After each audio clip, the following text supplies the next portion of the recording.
This phone, man. Look how this phone's got me entering the start of the show.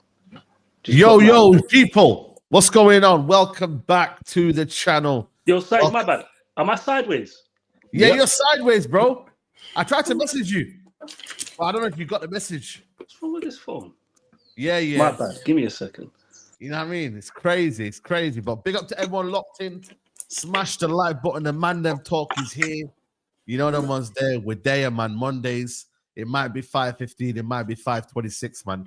You know what I mean? It's just the way it goes, people. But that's what the Mandem are on. But we're here. Rance is in the building. Rance, what are you telling me, broski? Yeah, big up, man. Big up the panel. Big up the chat. You know what I'm saying? There we go. That's it. All sorted. Yeah, man. We're here. Big up to man like Tech Zeno, man. Big up the Mandem, man. Big up the Mandem, man. It's all right. Don't worry. You still got some adaptations to it. So obviously that's coming soon. But big up the Mandem here. You get me? Big up Rance. Big up Danny. Yourself, Saeed. Big up every man in the chat. So smash the lights, bro. Let's fucking go on up. Yeah. Danny's having a few issues there, man. Danny, you got a lock doing a stream like this, bro. I don't know what's going on. I'm doing a stream like this. You got a lock screen it, bro. I don't know if you're on the lock screen and that. It's mad. It's probably that. Lock screen it. You know what I'm saying to you? But big up to Danny. Big up to everyone locked in, man. Europa League, man. Operation Save the Season, man. It's the only hope we got, Mandem, man. It's tomorrow, innit? Like the Premier League is dusted. It's stinky.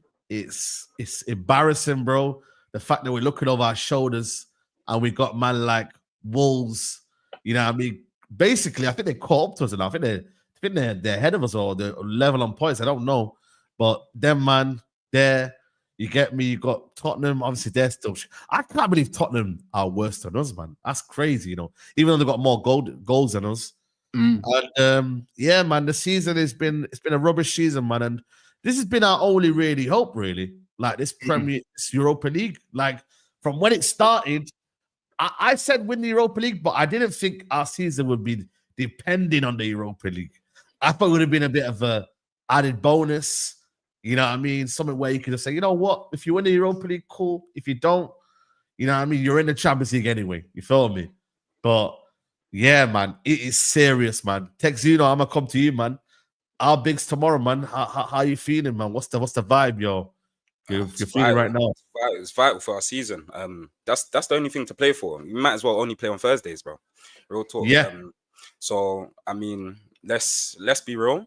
In terms of Ahmad and De Ligt, both fully back in training, that's some sort of positivity in the air at the atmosphere at Old Trafford, innit? So obviously they won't be available for tomorrow. In terms of tomorrow, mate, I barely even care about style of play, how we play, or whatever it is. You just got to get the job done. It's about getting the job done. It's tournament football at the end of the day. Final four in the competition. We got to get to Bilbao, literally. So yeah, that's about it.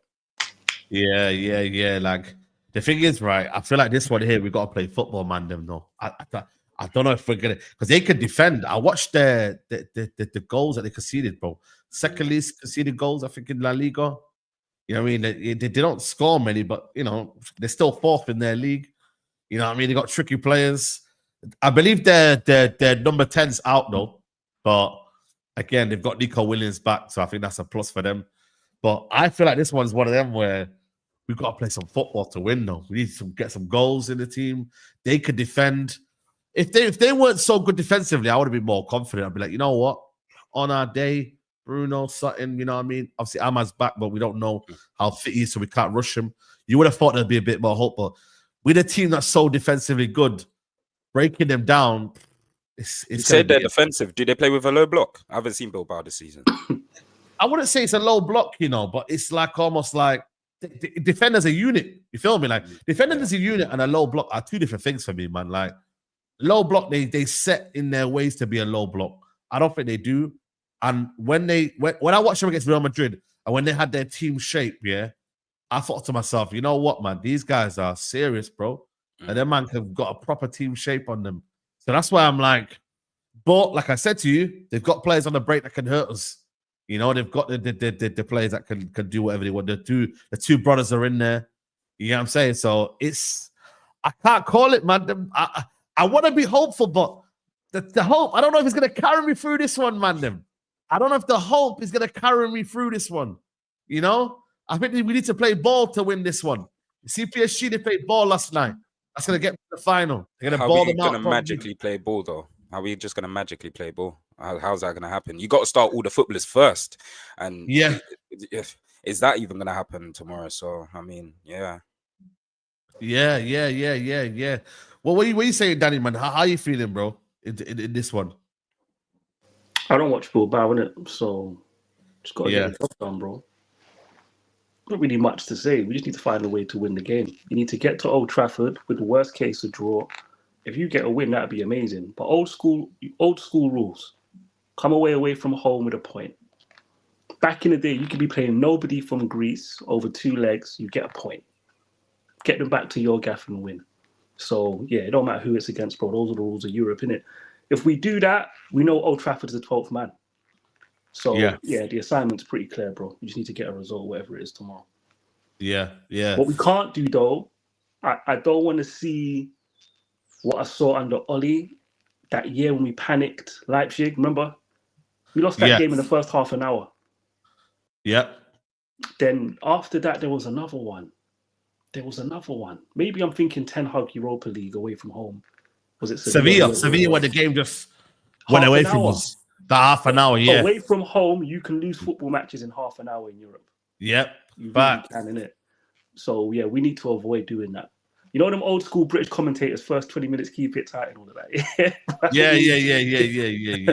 You man are talking about playing football and Bilbao low block and low disc, bro. Nah, bro, we need to just to humble ourselves. Listen, if we go 1-0 up, we go 1-0 up early. But yeah, first half an hour, 0-0 if you can. Even half time, 0-0. If you can nick one for 1-0, maybe they come back late, get a 1-1. Yeah, so just get a result, man. Yeah. I remember against Rangers that the Rangers fans were telling me that they weren't all that, against Rangers. They weren't all that, and obviously they took them to the next leg, and then they beat them. I think was it 2-0. I think they won against Rangers. So they weren't like a pretty team. But that's what Valverde's done though for them. If I didn't see it, I can't speak on it, bro. Hearsay. Yeah. They could be hating because go look at Arsenal fans on the timeline salty about their loss to PSG, bro. You can't listen to anything Arsenal fans are saying about that loss. Yeah. Hella salty. Can't listen to anything they're saying. Yeah. 100%, man. 100%, man. Man, like Moses chilling, man. Moses chilling in the. Mr. Qualified has returned. Qualified's returned, man. I'm surprised he ain't got the name Qualified, man. You know what I'm saying? He's been on to me. Saeed is nah. Saeed's been gaslighting me all season. I'm not accepting it no more. I'm telling you, he's had enough. What's had enough? I've had enough, man. I've had enough, and all of this. Nah. Amrin's had it lightly, mate. I keep on telling all the Mandem that if Ruud van Nistelrooy done what Amrin did, boy, we will be going mad right now. If Ruud stayed in the job and he was sitting in this position. But would he do? Would he not get more sympathy from the fans because he's a legend? We'll be fuming though. Ragnick didn't even do this bad, and Ragnick got it. Yeah, Ragnick was getting killed. Yeah. Ragnick got cooked. But I think Amrin has done a madness. I think he's done a madness, and he's got off lightly. And I feel like when I look at these teams, I look at Bilbao for an example, and we come to the point where we're saying, you know what, they're not like, it shouldn't be a team that should be stopping us from going to the final. But then when you look at who we are, because it's always easy to forget who Man United is at this moment of time. And when that team, we are just crap. I don't know what Amrin's going to do tomorrow. I don't know what type of team he's going to try and put out. I don't know what he's going to communicate with the players.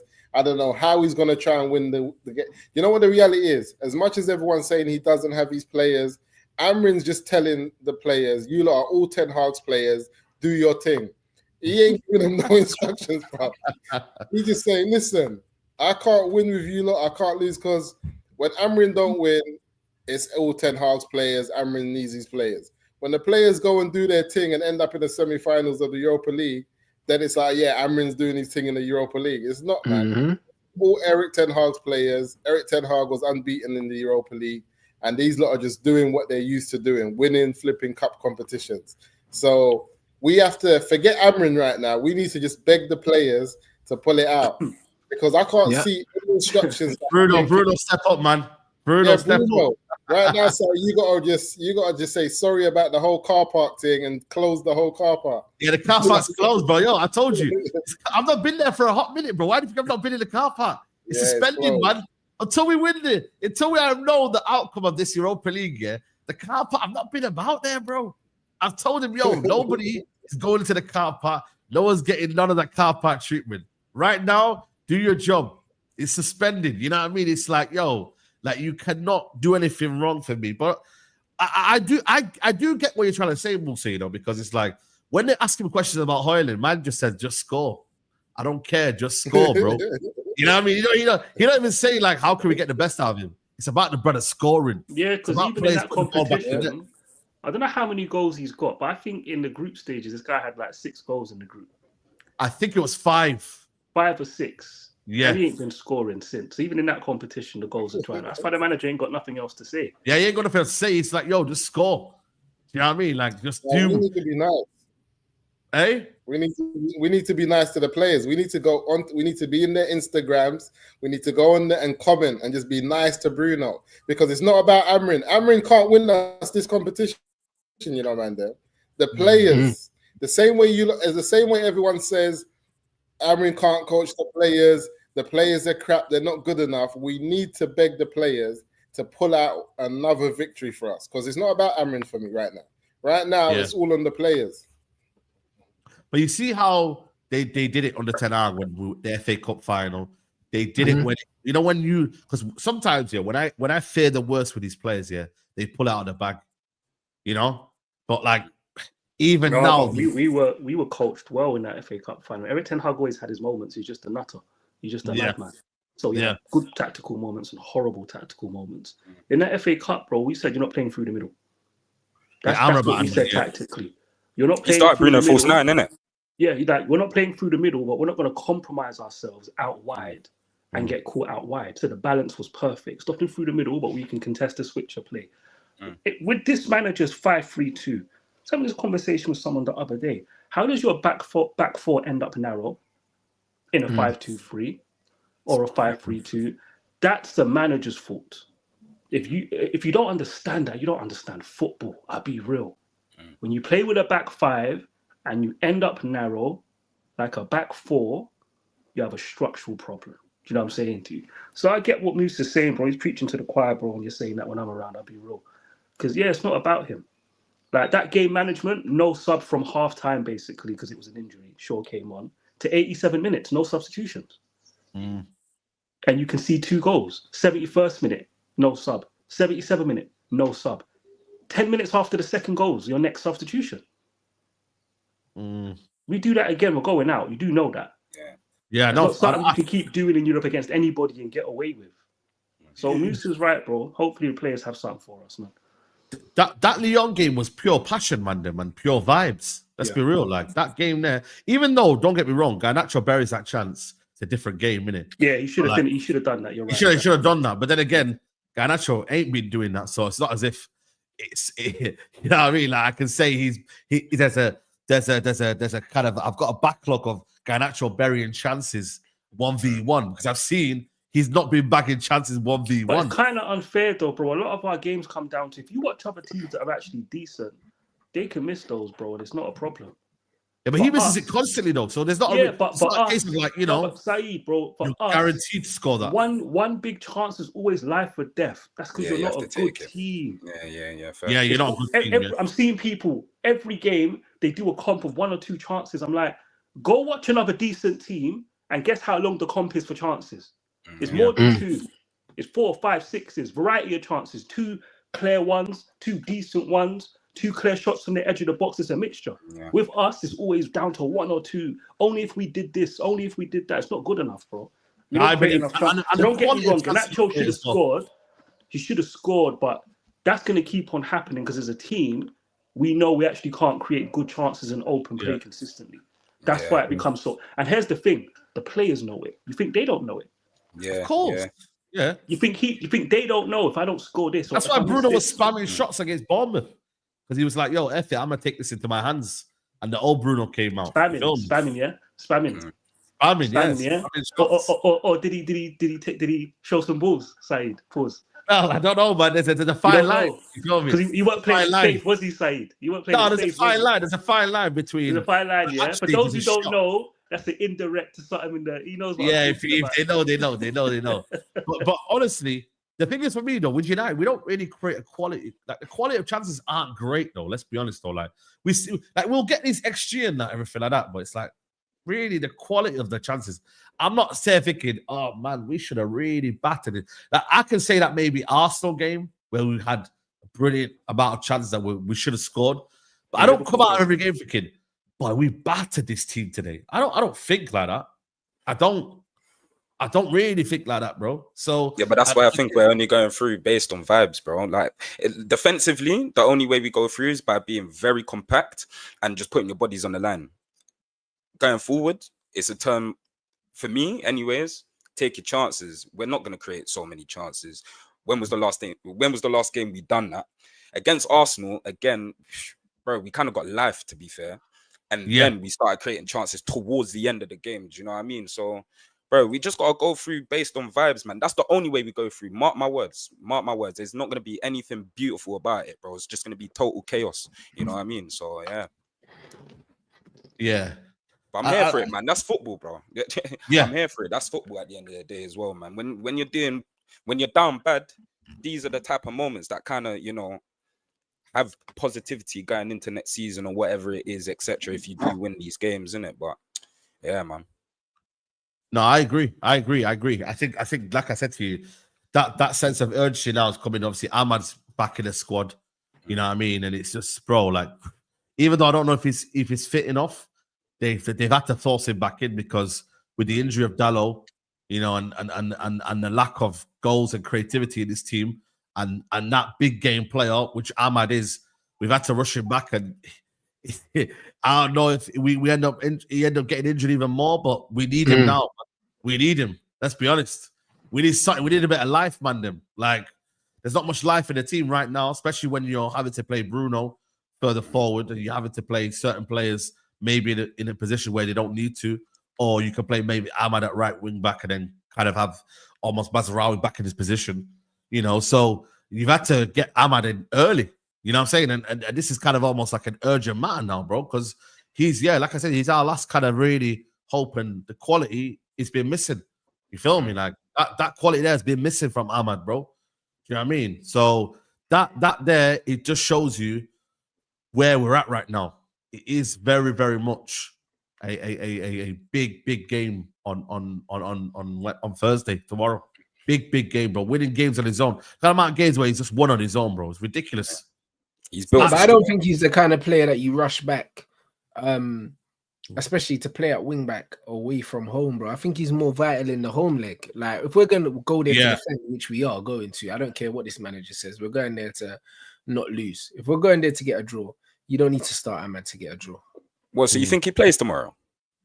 No, he won't start for sure, but I don't think he should see the grass at all, bro. Like, Yeah, you know what I same. mean? This is his first week back training. Yeah. So I don't want to see him, bro. You know what I mean? If we can't go there and get a draw without Ahmad, then we don't deserve to be in the final anyway. That's just the way I see it, bro. Like, because what's the point in bringing him back? What's the point? You know what I'm saying? He doesn't come into the team and guarantee a win. We're so bad that, like, him coming in makes us better, but not to the point where I would still think, you know what, we can get past these lot, or we can make a statement. I believe if we're going to beat them, then it's going to be a red card or a penalty or something freak. I can't see us going over there, outplaying them and beating them, just based on the numbers that I've seen in terms of the fact that they just do not concede goals, bro. And they're playing against a lot better players than what we have at times. Do you know what I mean? So I don't see us going to their backyard, especially with the final being there, and just putting them to the sword. I don't see it.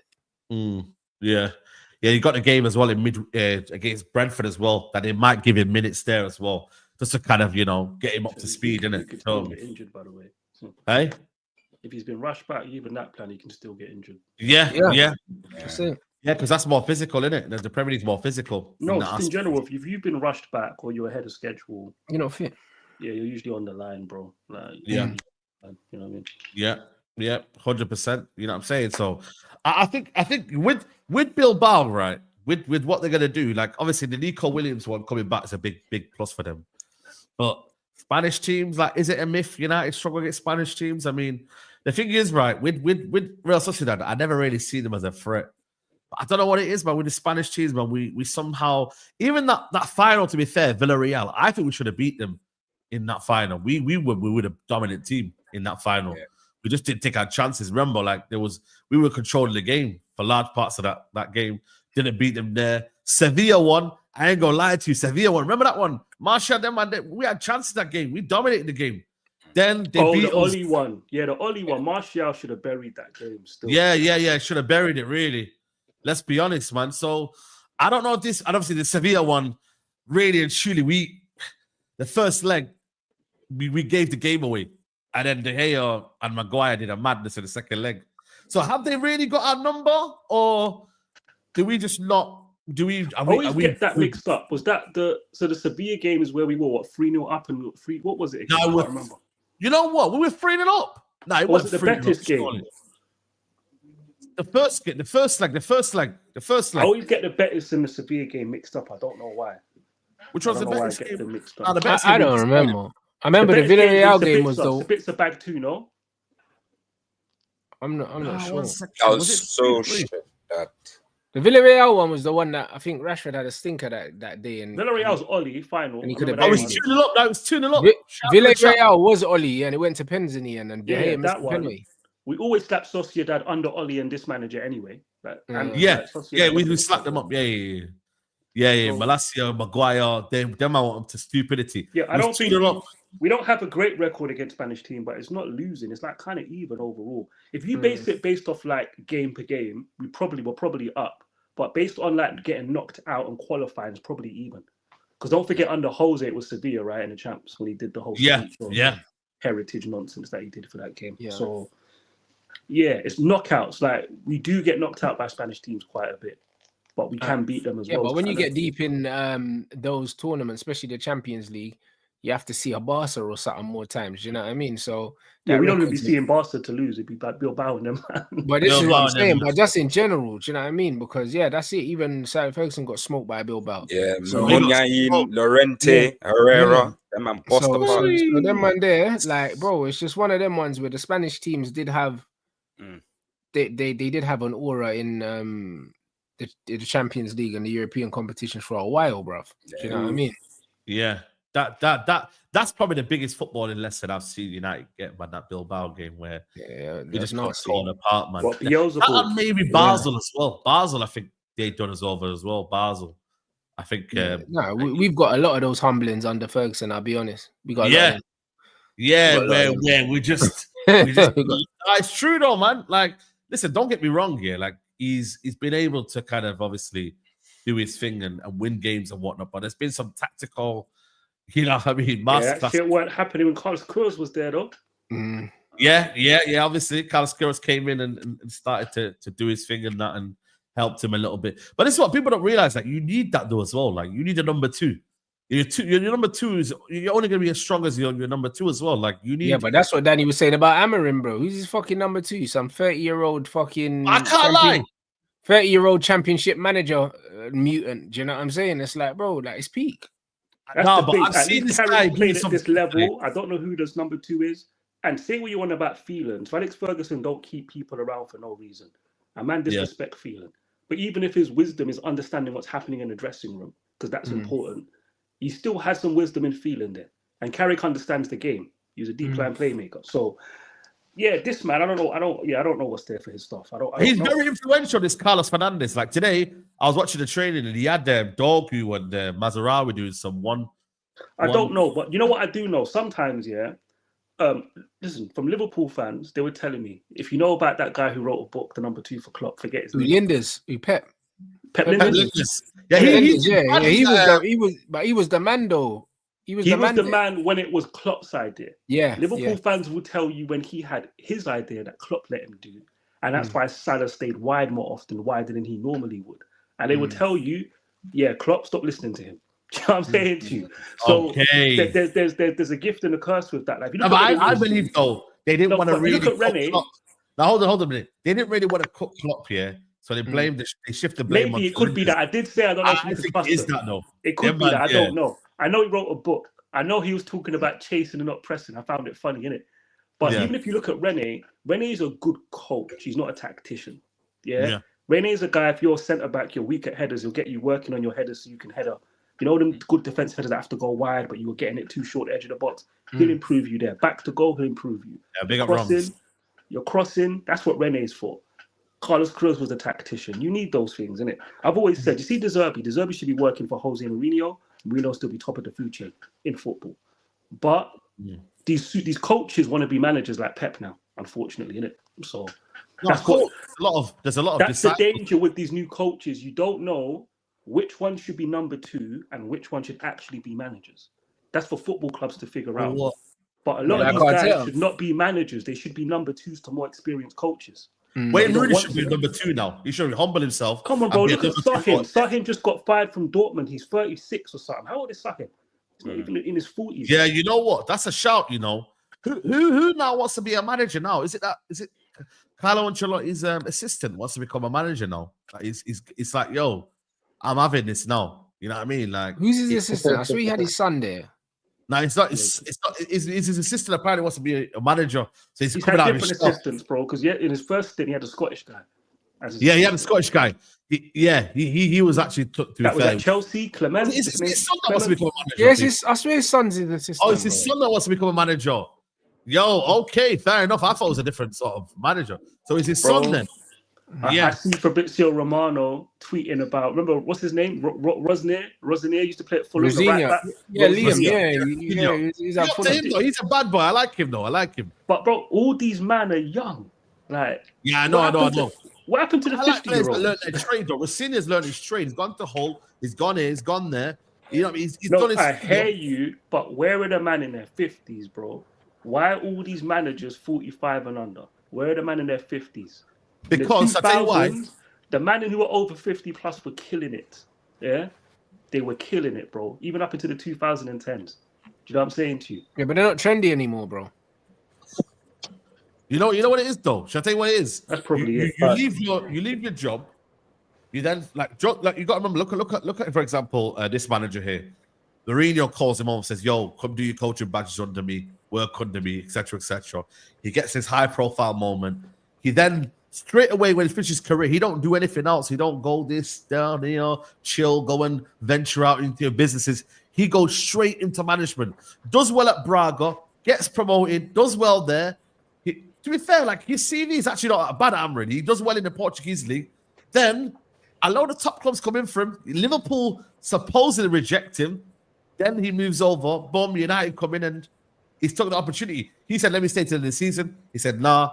Now or never." He's took it at his own risk, and he's here now. So even though they're still young, Danny, they've still been around though. Like they've done their thing. They've learned their trade. You can say they've been around, bro. But like I said, this one of the first few Mandem talks with all these young coaches. It is a gamble. Rance disagreed at the time. It is a gamble. I agree. Gamble. You don't know these men who are under 40 on paper now. You can't tell me who the top 5 from this class is going to be in 10 years. We don't know. Because they're all getting their first and second jobs. Do you know what I'm saying to you? Like before, maybe you would have to stay at Sporting for another 2-3 seasons before anyone even considers him. Yeah. Do you know what I'm saying to you?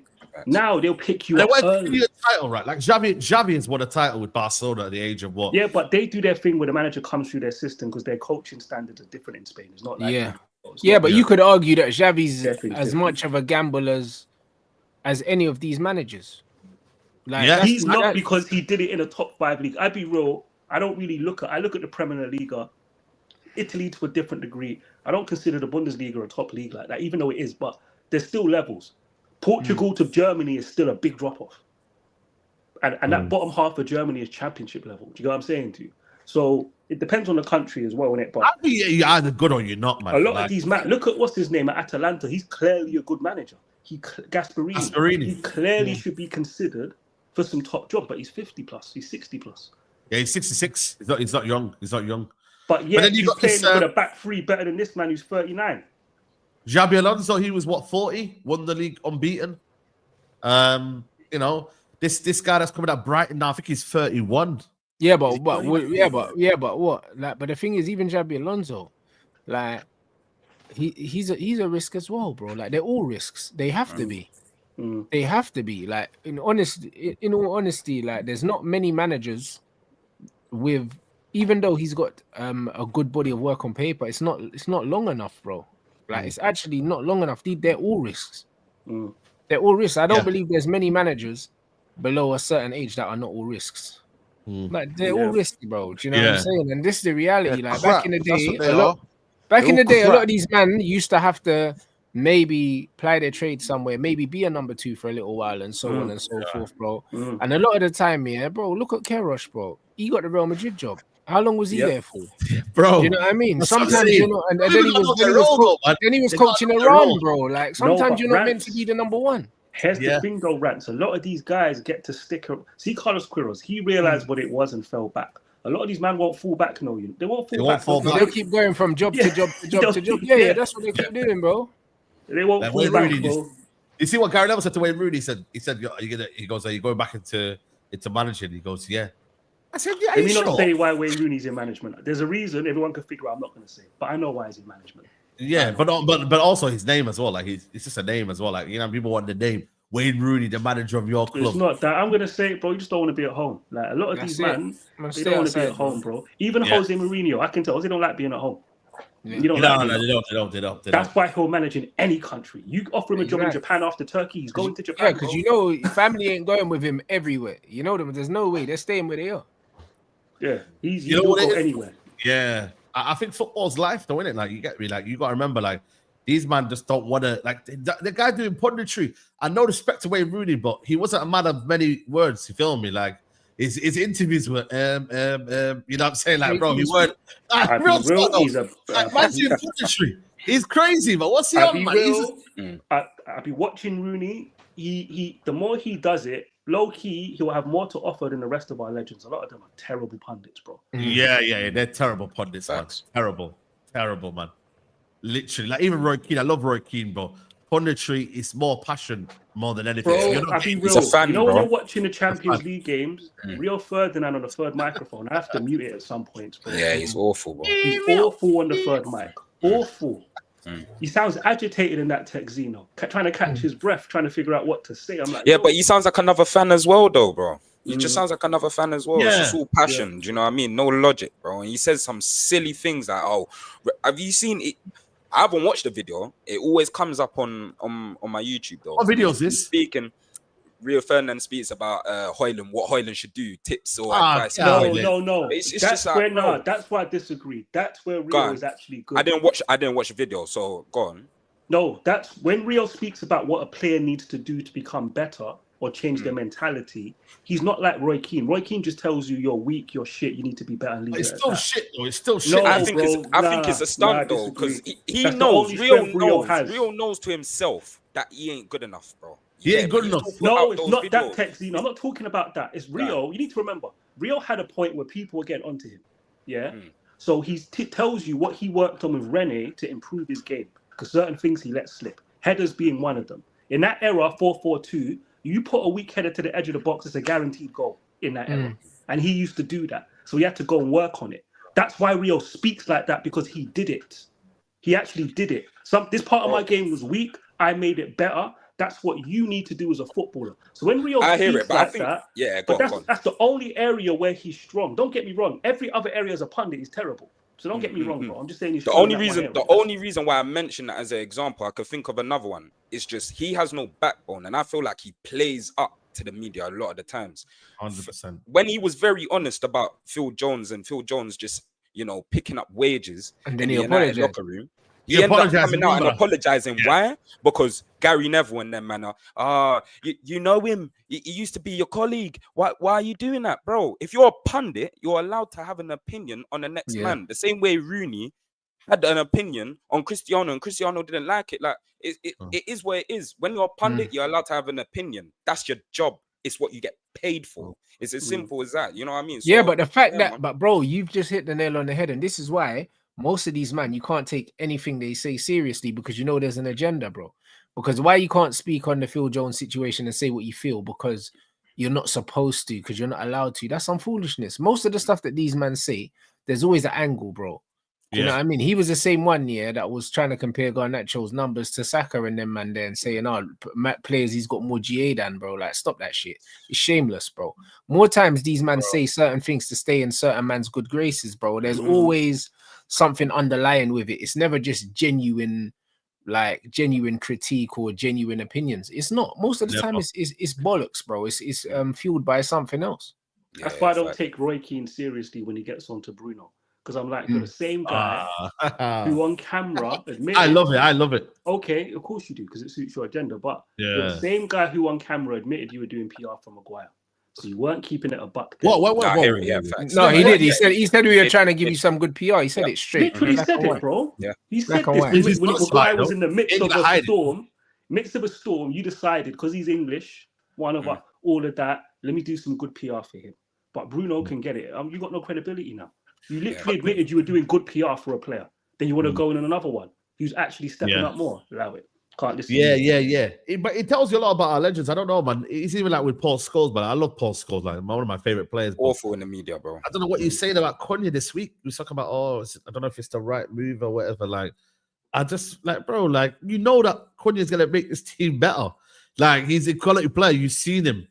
And it's but these man's got an agenda on attitudes, bro. I made a TikTok on when Jesse Lingard got highly criticized again for no reason, from the media and from pundits.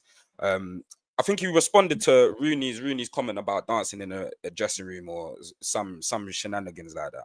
I've made this TikTok now, and I've shown things that these lot have done outside the culture, and Jesse Lingard's commented underneath, and he's gonna appreciate it, bro. It's things that, people don't see. These men are out here in their culture doing the madnesses, bro. Like, these men kiss each other on camera.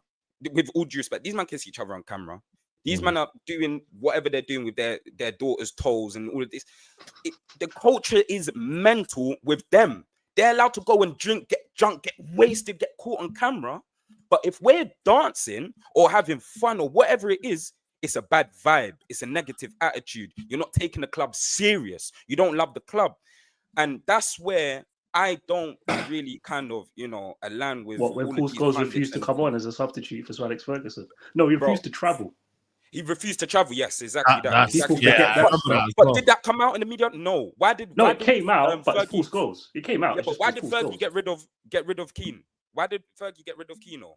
And look how Keno speaks about people's attitudes at the club. Yeah, but Fergie's the greatest hypocrite because some of the things he did was wrong, but he won, so he controlled the narrative. I always say this: as a manager, if you win, you can whitewash anything you've done if you win. But if you don't win, we're going to look at you funny. He shouldn't have got rid of Yap Stam. You know how many years it took for us to recover when we got rid of Yap Stam? Yeah, it took till we got Vidic. That's how bad a decision that was from Fergie. I was going to talk about Scholes though. Do you remember when Paul Scholes snitched on Jesse Lingard? Yeah, I remember that one. Yeah, I remember that one. So Jesse Lingard told him some stuff. Obviously, that's Paul Scholes. He knows him from academy, all of that. So he's like, yeah, this is what's happening in the dressing room right now. Paul Scholes goes on TV and says, yes, TV and just snitching. Literally says to Jesse told me. I hope you don't mind me saying this. And I'm looking, I'm like, yo, why would you, like, them man, listen, their mentality as football players is perfect because they're white, like, it's a different standard. Them man, they're just a different breed of assholes. All together, all of them. Go look at all their Sheringham's a dickhead. Andy Cole don't talk much and he don't take no bullshit. Cantona was a nutter. You see what Roy Keane is like. Paul Scholes is nasty. Beckham's not a prick, by the way. Don't be fooled by the pretty stuff, bro. He's actually serious. We all know Ryan Giggs is a but that's why he got forced out the club as well. Because he wasn't taking no bad up from no one. And he got kicked out. So, like, it worked for them as players. Being in that environment as players, everybody push it to standards, but as pundits who have to think a different way, most of them just don't have it in them to think a different way. That's what I've noticed. I just think they're hypocrites, though, man. Especially Roy Keane. He always talks about loving United and what he does, etc. Bro, he don't support United, though. He said that. They say he don't support United. He's a hypocrite, then, though, isn't it? Yeah, he's a hypocrite because he shows a lot of passion for the club, doesn't he? But he don't support. I think that's for Sky Sports, though. Sky Sports want him to do that because that's what brings him viewers, in it. Yeah, but I don't think he shows passion for the club. I think a lot of these guys, they don't show passion for the club. They show passion for what they remember the club to be, bro. Do you know what I'm saying? They don't give a shit. Right now.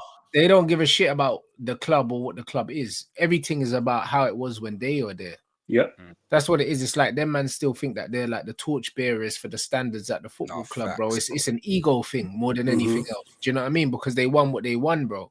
So like it is what it is, bro. Like them man there are a net negative for the football club. I've been saying it, bro. Like if we never heard a peep from the majority of these lot, it would be better for the club. It'd be better for the players there as well, because the majority of the players probably can't stand them either. That's the reality. Yeah, you're fighting that's goals, why I do bro. believe though. Jim Ratcliffe is trying to build his own culture, whether we agree with it or not. He's trying to like take out the noise as much as he can. You know what I mean? I don't know if you've seen this, but he's trying more and more with what he's trying to do to lessen that. So it's based on his decision making, the club's decision making, and so forth and so forth. Whether we agree with it or not, that's what he's trying to do. I think he's purposely doing that. Is that why they have Amarin breaking records for interviews? That you know, can we speak on it, by the way? Yeah, like this brother, like I get it, like he has to do them, but like, bro, the amount of interviews this guy does is really, really. No, we don't have to do them. It looks like we're hitting people up to do interviews, not the other way around. Interviews, bro, it's a record. He's breaking records for interviews. That's the only record. Some people are counting it up, you know. Some people are counting it up, you know. Yeah, they're counting it up. It's too, bro, I'm like, hold, another sit down, another sit down, another sit down. It's for him to control the narrative. So what made me think about that thing is what you said about Sir Jim Ratcliffe. That's what made me think about it. Yeah. That's the club's way of consistently putting a narrative out there by having a manager out there to counter the things that we've just discussed about the legends. Because them man, they don't offer anything constructive. They don't offer nothing constructive. The way Rand said it is perfect. Them man there are concerned with the past and how it used to be. It's like the old guys back in my day. You know, it's all of that talk. That's what it has to offer. It also calms the situation down as well. Like you've got someone who's constantly letting people know that we're going to get through this. It seems like he's there to remind them, I'm staying here no matter what this season. You have to understand that. That's what it seems like. I don't know if that's 100% the case. Yeah. Because we have to do the Europa, but it seems like that's why he's doing all these interviews, just to remind everybody every single week, I'm here to stay. We have a long-term plan. Even Mason Mount now. See Mason Mount do a lot of interviews now, and you know what I mean? And he's trying to put out bullshit PR, man. You know what I mean? How about what are we going to do about him, though? We can't really... What are we going to do about that? Of course, Mason Mount's always PR, bro. Bro, I watch my TV volume loud. Every time he comes on the pitch, I just feel sorry for Mason. He just can't get going, you know. Can't get going, but, you know, it's very unfortunate. However, he done very well for Chelsea, didn't he? So, I mean, he can show something for United. How about when he comes on the pitch, show some application. Stop hiding behind DMs. Demand the ball. You're meant to be a creative midfielder. Get on the ball. Do something, bro. Do you know what I mean? I'm not hearing this press thing when he's off the ball. How about when we're on the ball, when we're in possession? What does Mason Mount fit offer? for 3 months before I start talking about football with Mason Mount? I'll be real with you, bro. The Brother, fact he's getting minutes is just you're getting minutes. You didn't get injured. You're on the pitch. No hamstring pulley. You're okay. You finished the game. That's where I don't even go further than that, Tex. You know, I'll be real with you because it's shocking, you don't waste that. But the thing is, though, man, it's like sometimes I forget he's a Man United player. I'm thinking of who can we play. I don't even think of him. Like, bro, we all do. We all do. When we're doing fans forums, when we're building squads, predicting squads for next season or this season, next lineup, nobody includes Mason Mount. He's a forgotten cause. I was thinking about sales and I forgot about him. Yeah, I was thinking about the thing is, though, is he like and that's when you need to remember him. Is he actually a sellable asset, though? Be honest, though. Is he like a hey? No, you just have to write him off. Yeah, write off. Like Rasmus. So write off. The only thing is there'll be teams that will take him, but not for any money and not for them wages. But he'll get a team in England because his face fits. But it won't be a decent one. Do you know what I mean? That's a Nottingham Forest or below. That's what that is. Or Fulham, because he's a young English youth from Cobham. Yeah, Fulham's the team of the rejects, bro. I feel like teams are getting better though, man. They're not looking for a little Mason Mount now, bro. But come on, bro. Fulham got Smith Rowe and Iwobi. They'll take Mason Mount. But Smith Rowe's better than Mason Mount, though. Smith Rowe can offer you more than Mason Mount. I agree. He's had a bad season. He's both injury prone.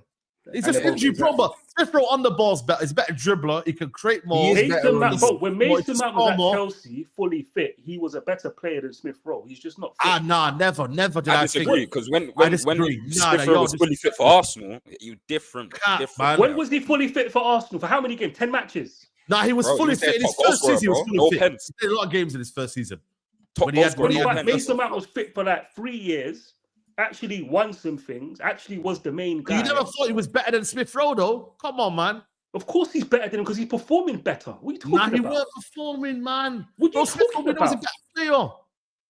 Bro, you're telling me looked at, from Frank Lampard to Tuchel, Mason Mount was performing. He was a fully fledged international. He was a runner. He was someone that worked hard and he got a few goals here. No, he wasn't. No, I speak about this. Man. No, Mason Mount's actually a decent footballer. What are you talking about?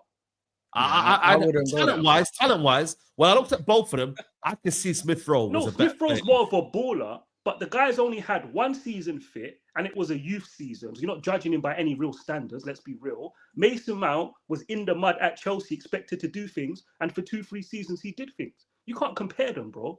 You actually can't compare their careers. He had a good season in the lockdown season. Bro, one won a Champions League, the other had 1 decent season. Like, you can't compare them. You can't compare them. You cannot compare the two, bro. You can say one's a better baller. You think one's more skillful, but in terms of performances and career, there's no comparison between those two, bro. He literally had 1 good season for Chelsea. You know that? I thought that's what we were saying. 1 good season. He put together 3 seasons in a row of a decent standard to a good standard at the end of it. Then he declined. I mean, what's decent to you? Okay, 2021 season, 36 games, 6 goals, 5 assists. 21-22 season, that's his best season, by the way. 11 goals, 10 assists. The season after that, hold on a minute. I'm just giving you what impact or whatever. Like, you know what I'm saying? I'm just letting you know. 24, 25, 22, 23 season, 3 goals, 2 assists. And there was a one time where he had, in terms of open play assists, I think he had 1 in the whole season. But their numbers are hot trash, by the way. By the way, you know that 10-goal season? You know he scored like 6 goals in the first 10 games of the season against 3 teams.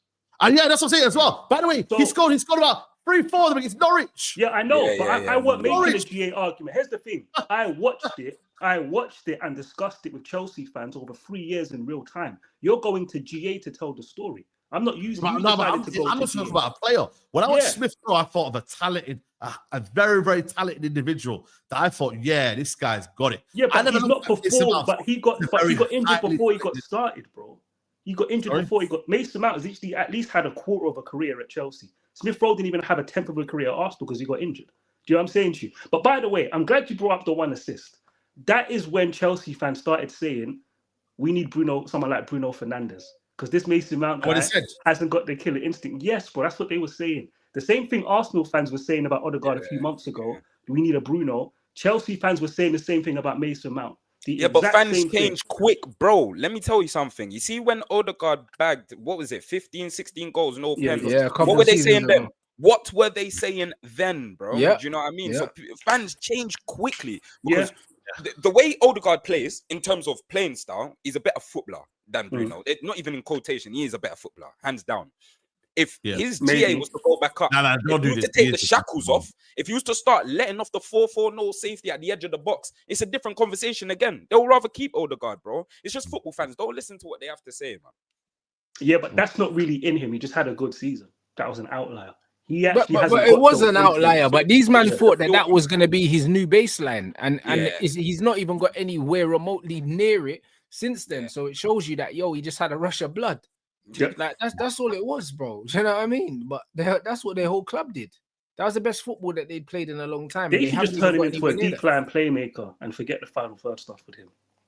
But he's an 8, though. He's an 8, really, though. Let's be honest, bro. But some people think he's a 10. I don't understand why. I never thought he's a 10. Never thought. I think they think he's a 10 because he used to play as a winger, creative winger, when he was first coming through. No, it's because if you look a certain way on the ball now, and people know you can't play. He is a 10, They just say you're a 10. I don't agree that Kobe's a 10. I think people are saying that because he's lacking certain things at his age. I think Kobe's actually just an 8. In this system, though, is he a 10? You know that if you play Football Manager Tech Zeno, it will have like a dot. It will have like a highlighted green for your best position. So Kobe's would be 8 in a 3. That's his best. Then it would have a different color if they put you as a 10. because you can play there because you've got certain elements, Yeah, but it's not your best position. Not preferred So position, it's ranked low. exactly. Then you put him in a double pivot. That's probably a bit worse. That's how I'd grade it with him. He should be playing in a midfield three. That's how this club ain't even considered him properly. Because you don't hire a manager like Amrin if you're thinking about Kobe. That guy should be playing in a free under a Spanish coach like my guy Enrique. That's who he should be playing under. Somebody like that's why I think he was looking to go if he is looking to go elsewhere, it's 110% abroad. That's the only type of I think it is, I think Kobe abroad would be sensational, man. And you don't have to view his running and his whatever and start doing all this tracking back. And that's the problem. Why are we talking about running with a footballer like that? I know, but but eights need to be able to run, or they need to be able to pass, and he can't do either. So he's not an 8 for me. But they like dribblers. Yeah, but bro, look at his finishing, bro. Look at the goal he scored against Leon, bro. That ain't no 8 finish, man. Yeah, you could. But this guy played striker and wing for most of his career. This bro is not.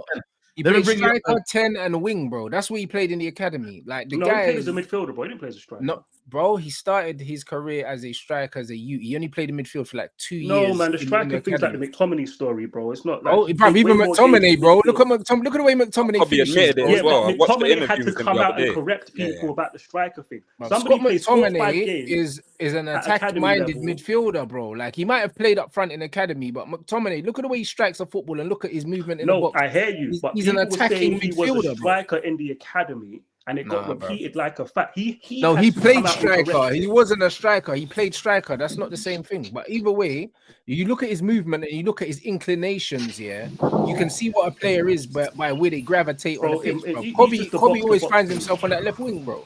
Yeah, but that for me, it's a bit like Eze. Eze is not a 10 and he's not a winger. He should be in it. If he was Spanish, he'd be playing in midfield. This is an English problem. In Spain, he just plays in midfield his whole career. They don't put him on the wing. Jack Grealish, the same thing, by the way. Jack Grealish don't play on the wing in Spain. He plays in midfield. This is an English problem. Yeah, but Jack Grealish this is an English problem. Is a 10 though. Yeah, he's a 10 that plays out wide because in England, they don't really want to give you the creative freedom, so they stick you out wide, bruv. Jose done it with Joe Cole. He stuck Joe Cole on the wing. He was a 10. Yeah. You know what I'm saying? 100%. So 10s play on the wing in England, bro. Like that's just what happens. Look at Skolzy in the England squad. That's an idiot. Left of a diamond. But the have by the way, which is dangerous. Because then he might want to consider his future and say, "Yo, listen, I ain't feeling this, bro. You feel me? Like if you ain't got me a position, I don't even think it's about wages, man. I think it's about playing football." And I called it under Ten Hag when people were hyping because I know managers and what they do with their midfield and the way they operate. I told people from that Real Madrid pre-season where people getting gassed, he's not a midfielder for Ten Hag. I'm telling man the same thing with Amarin. He's not a midfielder for Amarin, 10 or central midfield. You will see that in the future. Whether you think he is as an individual, is not the right manager for him. That conversation we had in the group chat rants about certain players' destiny is linked to what manager they get. Kobe Mainoo's in that conversation, bro. Unfortunately, this manager don't come across like he rates Kobe like that. No, I never felt that. I never felt that, guys. I'll be honest with you. Obviously, it's like he doesn't know what to do with him, bro. Do you know what I mean? Yeah, because he played him in the 9, played him in the 10. He played well. Now he's got him back in the double pivot again. It looks like he doesn't know what to do with him. No, and he's always the first one to be subbed off as well. Yeah, you know what I mean. Like, people can say, "Oh, Kobe, he might look like he's tired and that," but that's a myth, man. Like this idea that Kobe looks tired and he looks like he's He's still got. If you've got the ball, you shouldn't be tired. Like, you know what I mean. The fact that he's running around all the time. Yeah, but it's the way he. You know what it is? Body language can affect you. I remember before he got injured, I can't remember who we were playing at Old Trafford. Diallo passed to nobody. But when you go back and watch it, Kobe made the wrong run, innit? Because he should have made the overlap run, innit? Which one's that one? I can't remember the game now, but Diallo just passed to a ghost on the edge of the box, and then Kobe tried to make the run but couldn't get to the ball. Then I watched the replay, and Kobe's like this, struggling. I'm like, Rude boy, why are you struggling? Why you look like that for that run? You've been on the pitch. You shouldn't be. He looked tired, but he shouldn't. I don't think he was tired. So that's where Texino gets it as well. It's the way he looks sometimes, bro. Like, and so unfortunately, especially when you're a black player, bro, you know me, Saeed, bro, I keep it a buck, bro. As a black player, you can't look certain ways. Just if you look a certain way, it's going to count against you more. It's just the way it is, bro. Yeah. It's just the way it is. Yeah.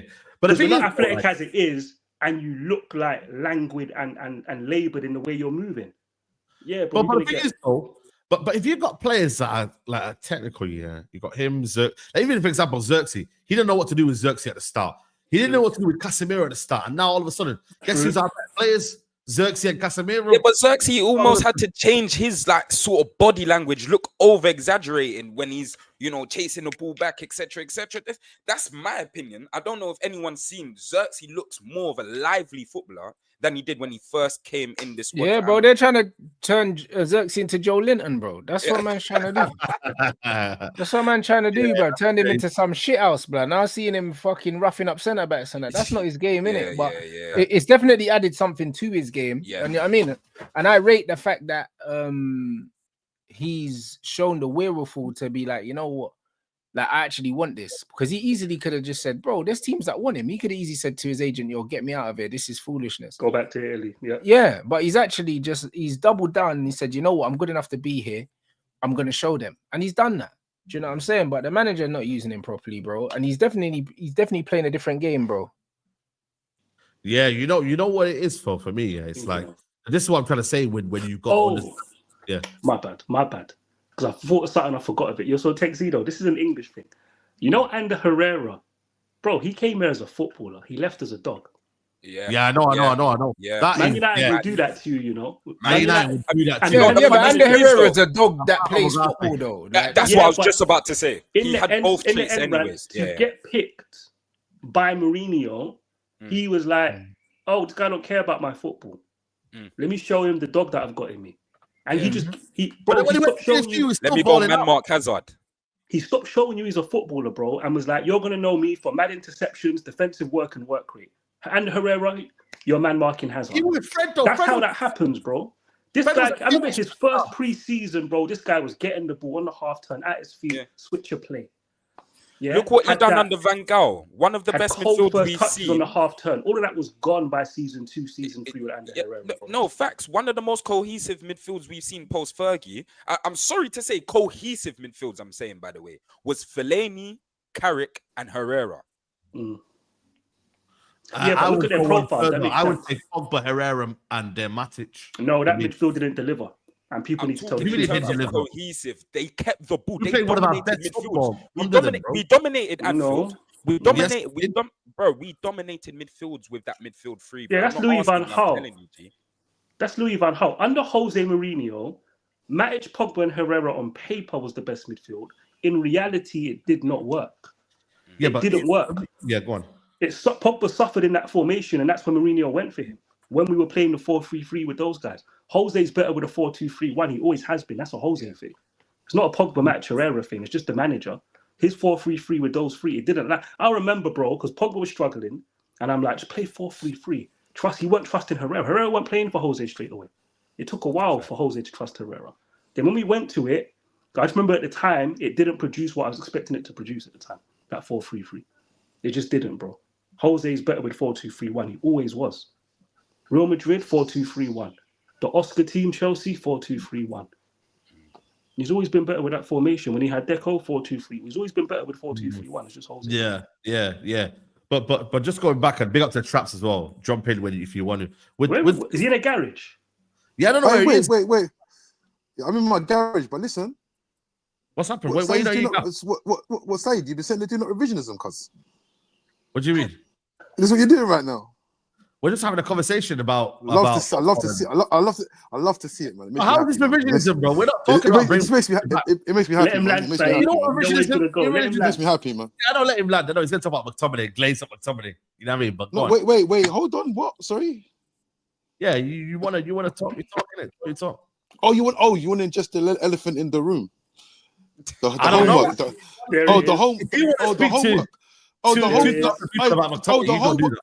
The homework that I set you, man, last week.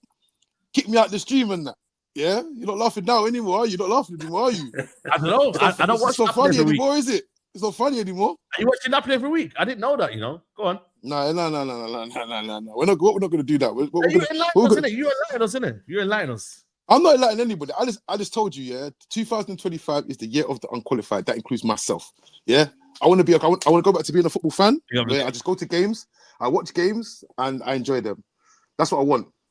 Yeah, we need to go back to being fans again, man. Because some of the stuff that I hear coming out of people's mouths nowadays is absolutely ridiculous, man. I've just had enough of it, man. It's crazy. You know what I mean? But I'm in the garage. Sun's out. You getting the t-shirts, not qualified t-shirts ready? McTominay scores again. Yes, he's getting a McTominay top, bro. Trust me. Oh, get the McTominay top, man. I think you should go to the actual. What's the stadium called? Can we speak about McTominay, though? Can we speak about that sensibly? But I'm tired, bro. Allow it. Listen, bro. Listen. I'm not even. Listen, I've been sat here silent, yeah. But you know what is, yeah? You know, talking about managers and this, that, and the other, bro. Yeah, I'm just letting you, man, know this from now. Yeah, this guy, you're gonna sit in the chat talking about Emery hype and this, that, and the third, bro. Yeah. Some of the qualities that you lot see in these managers, yeah, I do not know what you lot are seeing, bro. It's crazy, yeah. It's absolute garbage. The fact that a manager can come an idea, this is football, bro. Like the idea is to score goals. Don't come here with your flipping one trick pony and expect when it doesn't work. After you're trying to, you're ostracizing players and whatnot. But furthermore, yeah, did I hear this week that my man said that letting go Rashford was a mistake? Did I hear this? Is that true? No, I don't know. I've not seen He it. didn't say that. He said something along the lines about the players that we let go in January hurt us or something. Nah. Did he say that? I ain't seen that. That's what I saw a report. The only things I've seen is that it's good for them and it's good for us. They can come back on loan, but he's lying about coming back on loan. Yeah. And he said that's the whole point of them going on loan is to do well. That's all I've heard. And Gary Neville said it's a win-win for both for Man United, and I don't agree with that. But yeah, that's all I've seen. I ain't seen him say that he regrets it. Yeah, well, yeah. I mean, I don't know. I don't think he said that for me personally. I don't know if he said it or not. Though, but we should speak about McTominay because you know what it is. Okay. Can I just land my point then? No, bro. We're right to sell. I'm gonna set the tone. Man United were right to sell McTominay. Mm-hmm. But McTominay also has done well at Napoli, and fair play to him, credit to him. Bro, man sold this man, yeah. And I'm not saying he's the savior at all. I'm not, but the man sold this man. Next thing you know, I'm hearing man in the chat, man like Danny saying that Agati's not it. So this is who you replaced him with, by the way. All I'm gonna say to you is this: is that the reason why I say this unqualified thing it upholds itself is because all of these players, if the players that we've got rid of, yeah, if we put together a team, I genuinely think that team doesn't finish 14th, doesn't stink itself, doesn't stink the game out week in, week out, no matter who you're playing. They could be playing flipping Blackburn Rovers, yeah, they're gonna stink it out, don't matter, yeah. That's some of us to do with the manager, some of us to do with some of the players. Some of the players are not interested. Some players are not buying into what he's doing. I don't know, but the simple fact that your manager is now relying on players with experience like Casemiro, who he didn't even want in the team in the first place, should ring alarm bells for you, man. The you man that wanna be backing these kind of managers. I'm not doing it, mate, because at the end of the day, like when it's all said and done, when it's all said and done, I've seen what you lot done with Ten Hag. You lot backed him up, said, yeah. Then it went left, and then you lot just move on to the next one.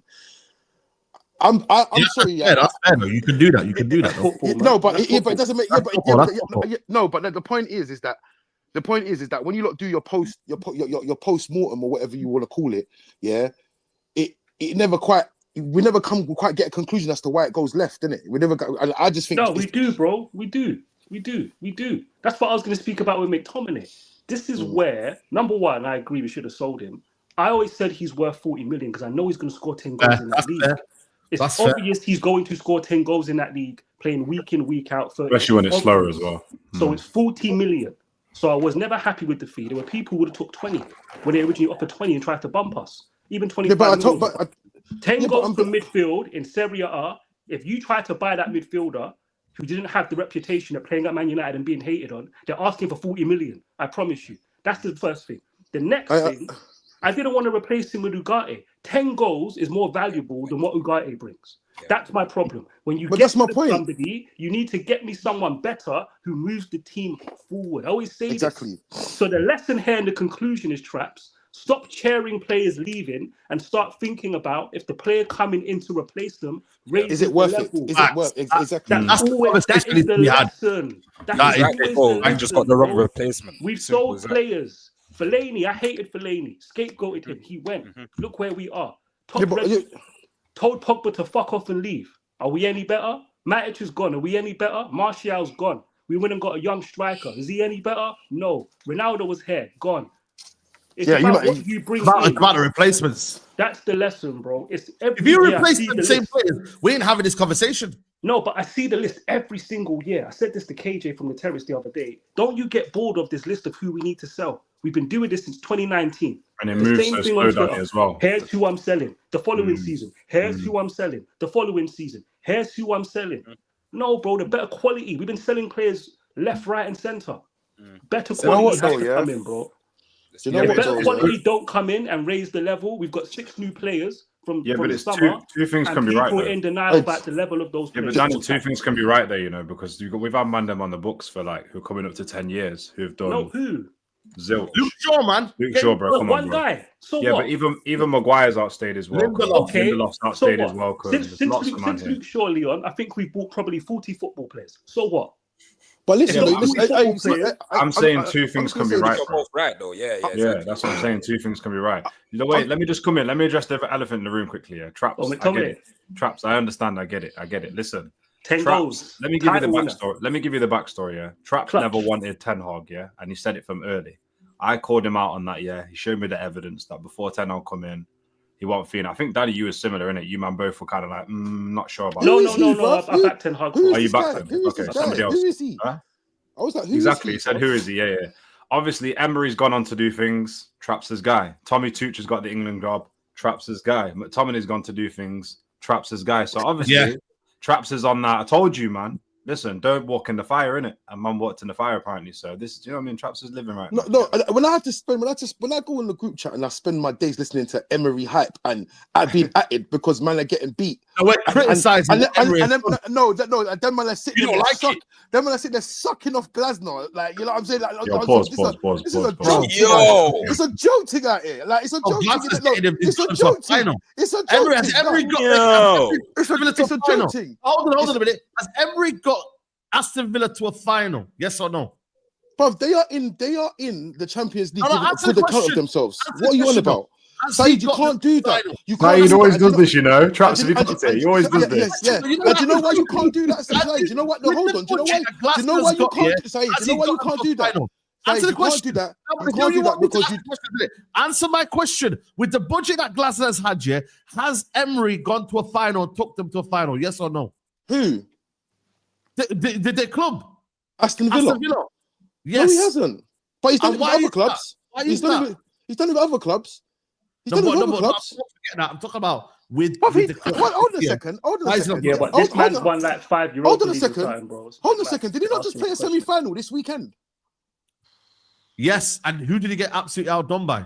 Bruv, listen, Saeed, you see what I'm trying to say? This is what I'm trying to tell you about this management stuff. It's disingenuous, bro. People just think, listen. You listen. Do you know what I find sickening? Do you know what I find sickening?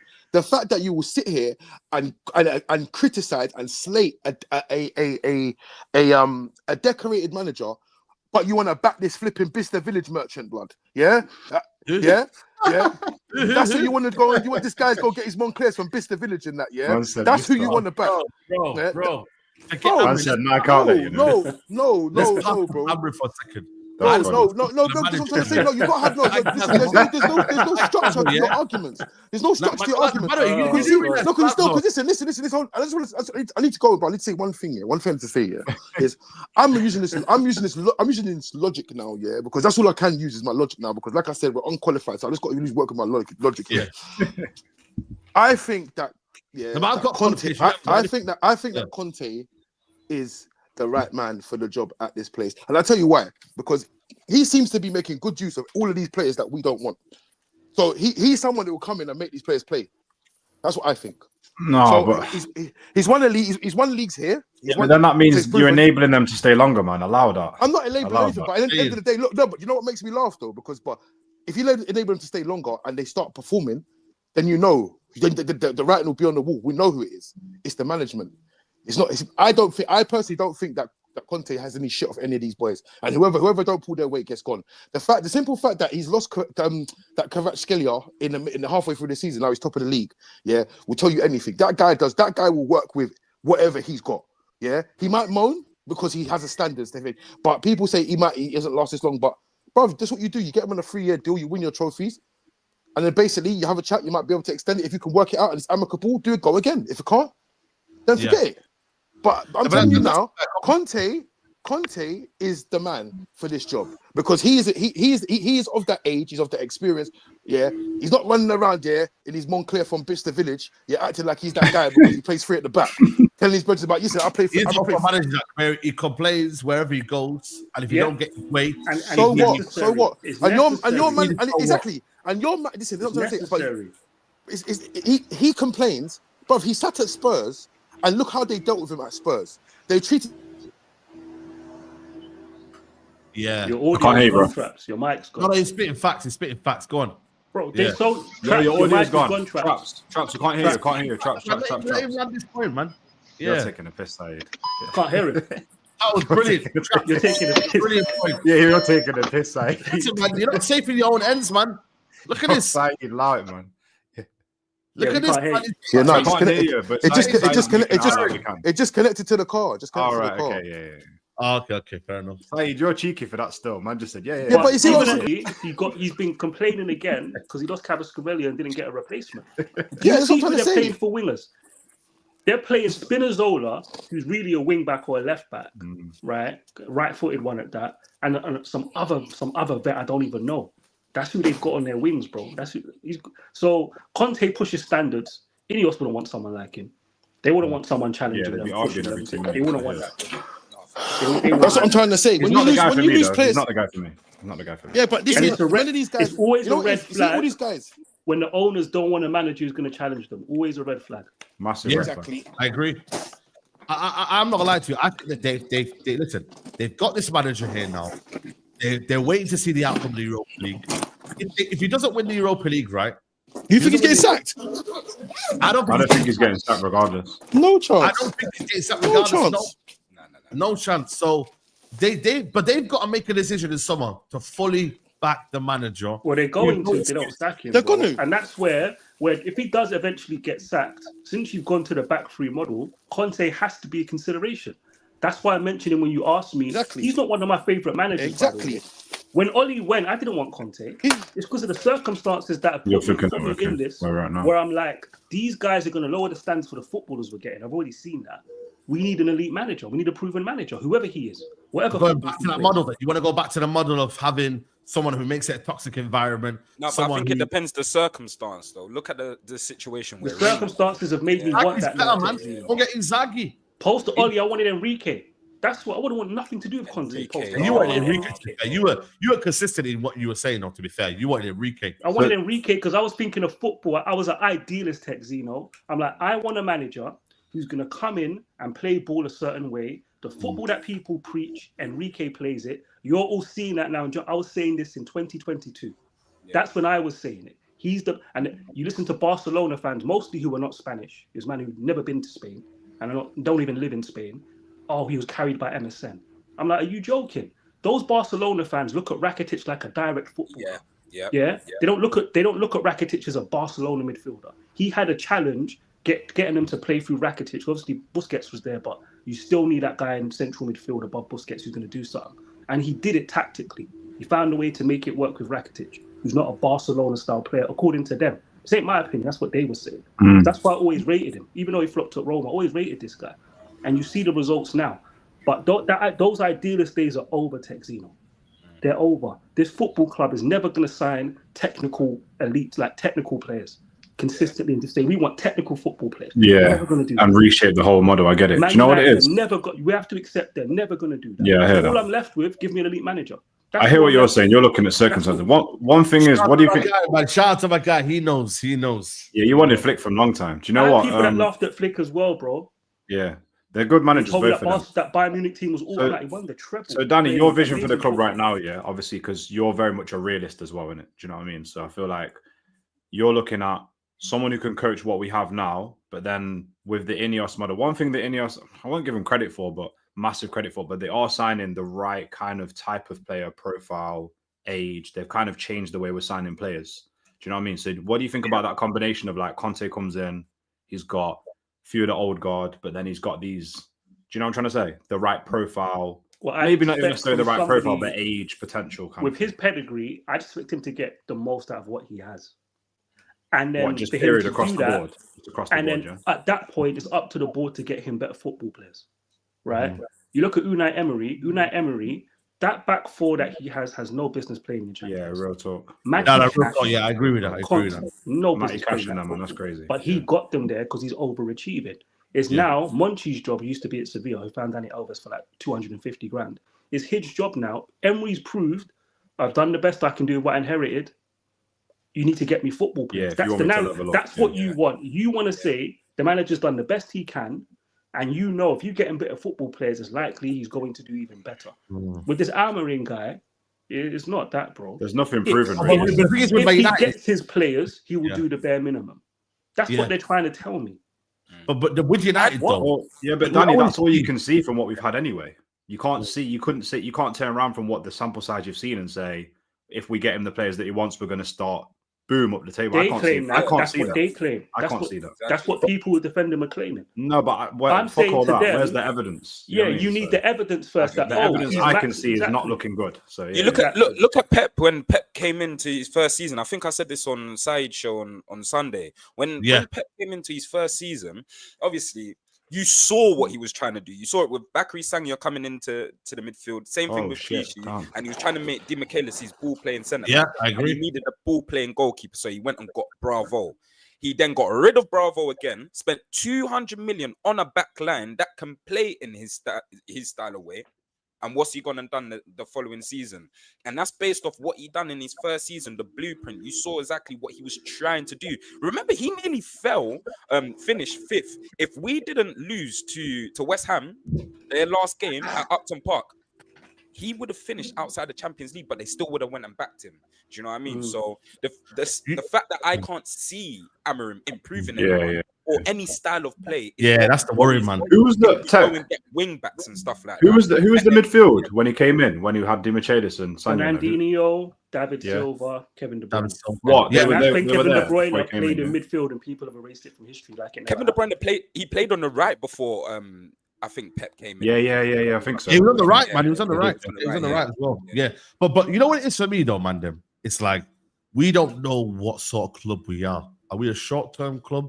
Are we a long-term idea? Do we sack managers when he goes horribly wrong like other clubs do and they don't really look beyond? Like with us, give it time. And listen, I'm an example of let's give the manager at least a transfer window. It's not really give it time because I've not seen anything. Mine's more we get better quality, we might see a better turn of results. But with United, it's always give it time. Like there's no basis on it. It's just give it time. Yep. That's why I'm looking at Inos. I'm like, what's your model? Is it sack and hire, or is it we feel sorry for this guy? Is Omar Barada a feel sorry for guy? Is it Joseph Wilcox a feel sorry for? I want to know what these guys are because really and truly, Ed Woodward he didn't give a shit. He just said, those guys don't know what they are. And that's why I warn people. That guy, Wilcox, was an academy manager, right? And he just became a director of football for a season with Southampton when they came to the Championship. He probably doesn't know what he is in this situation.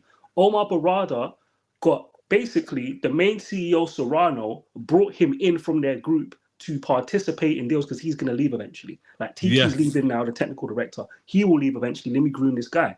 But he's working in a well-oiled machine. So basically, he's getting his handheld doing deals, right? Like he's not an architect of anything.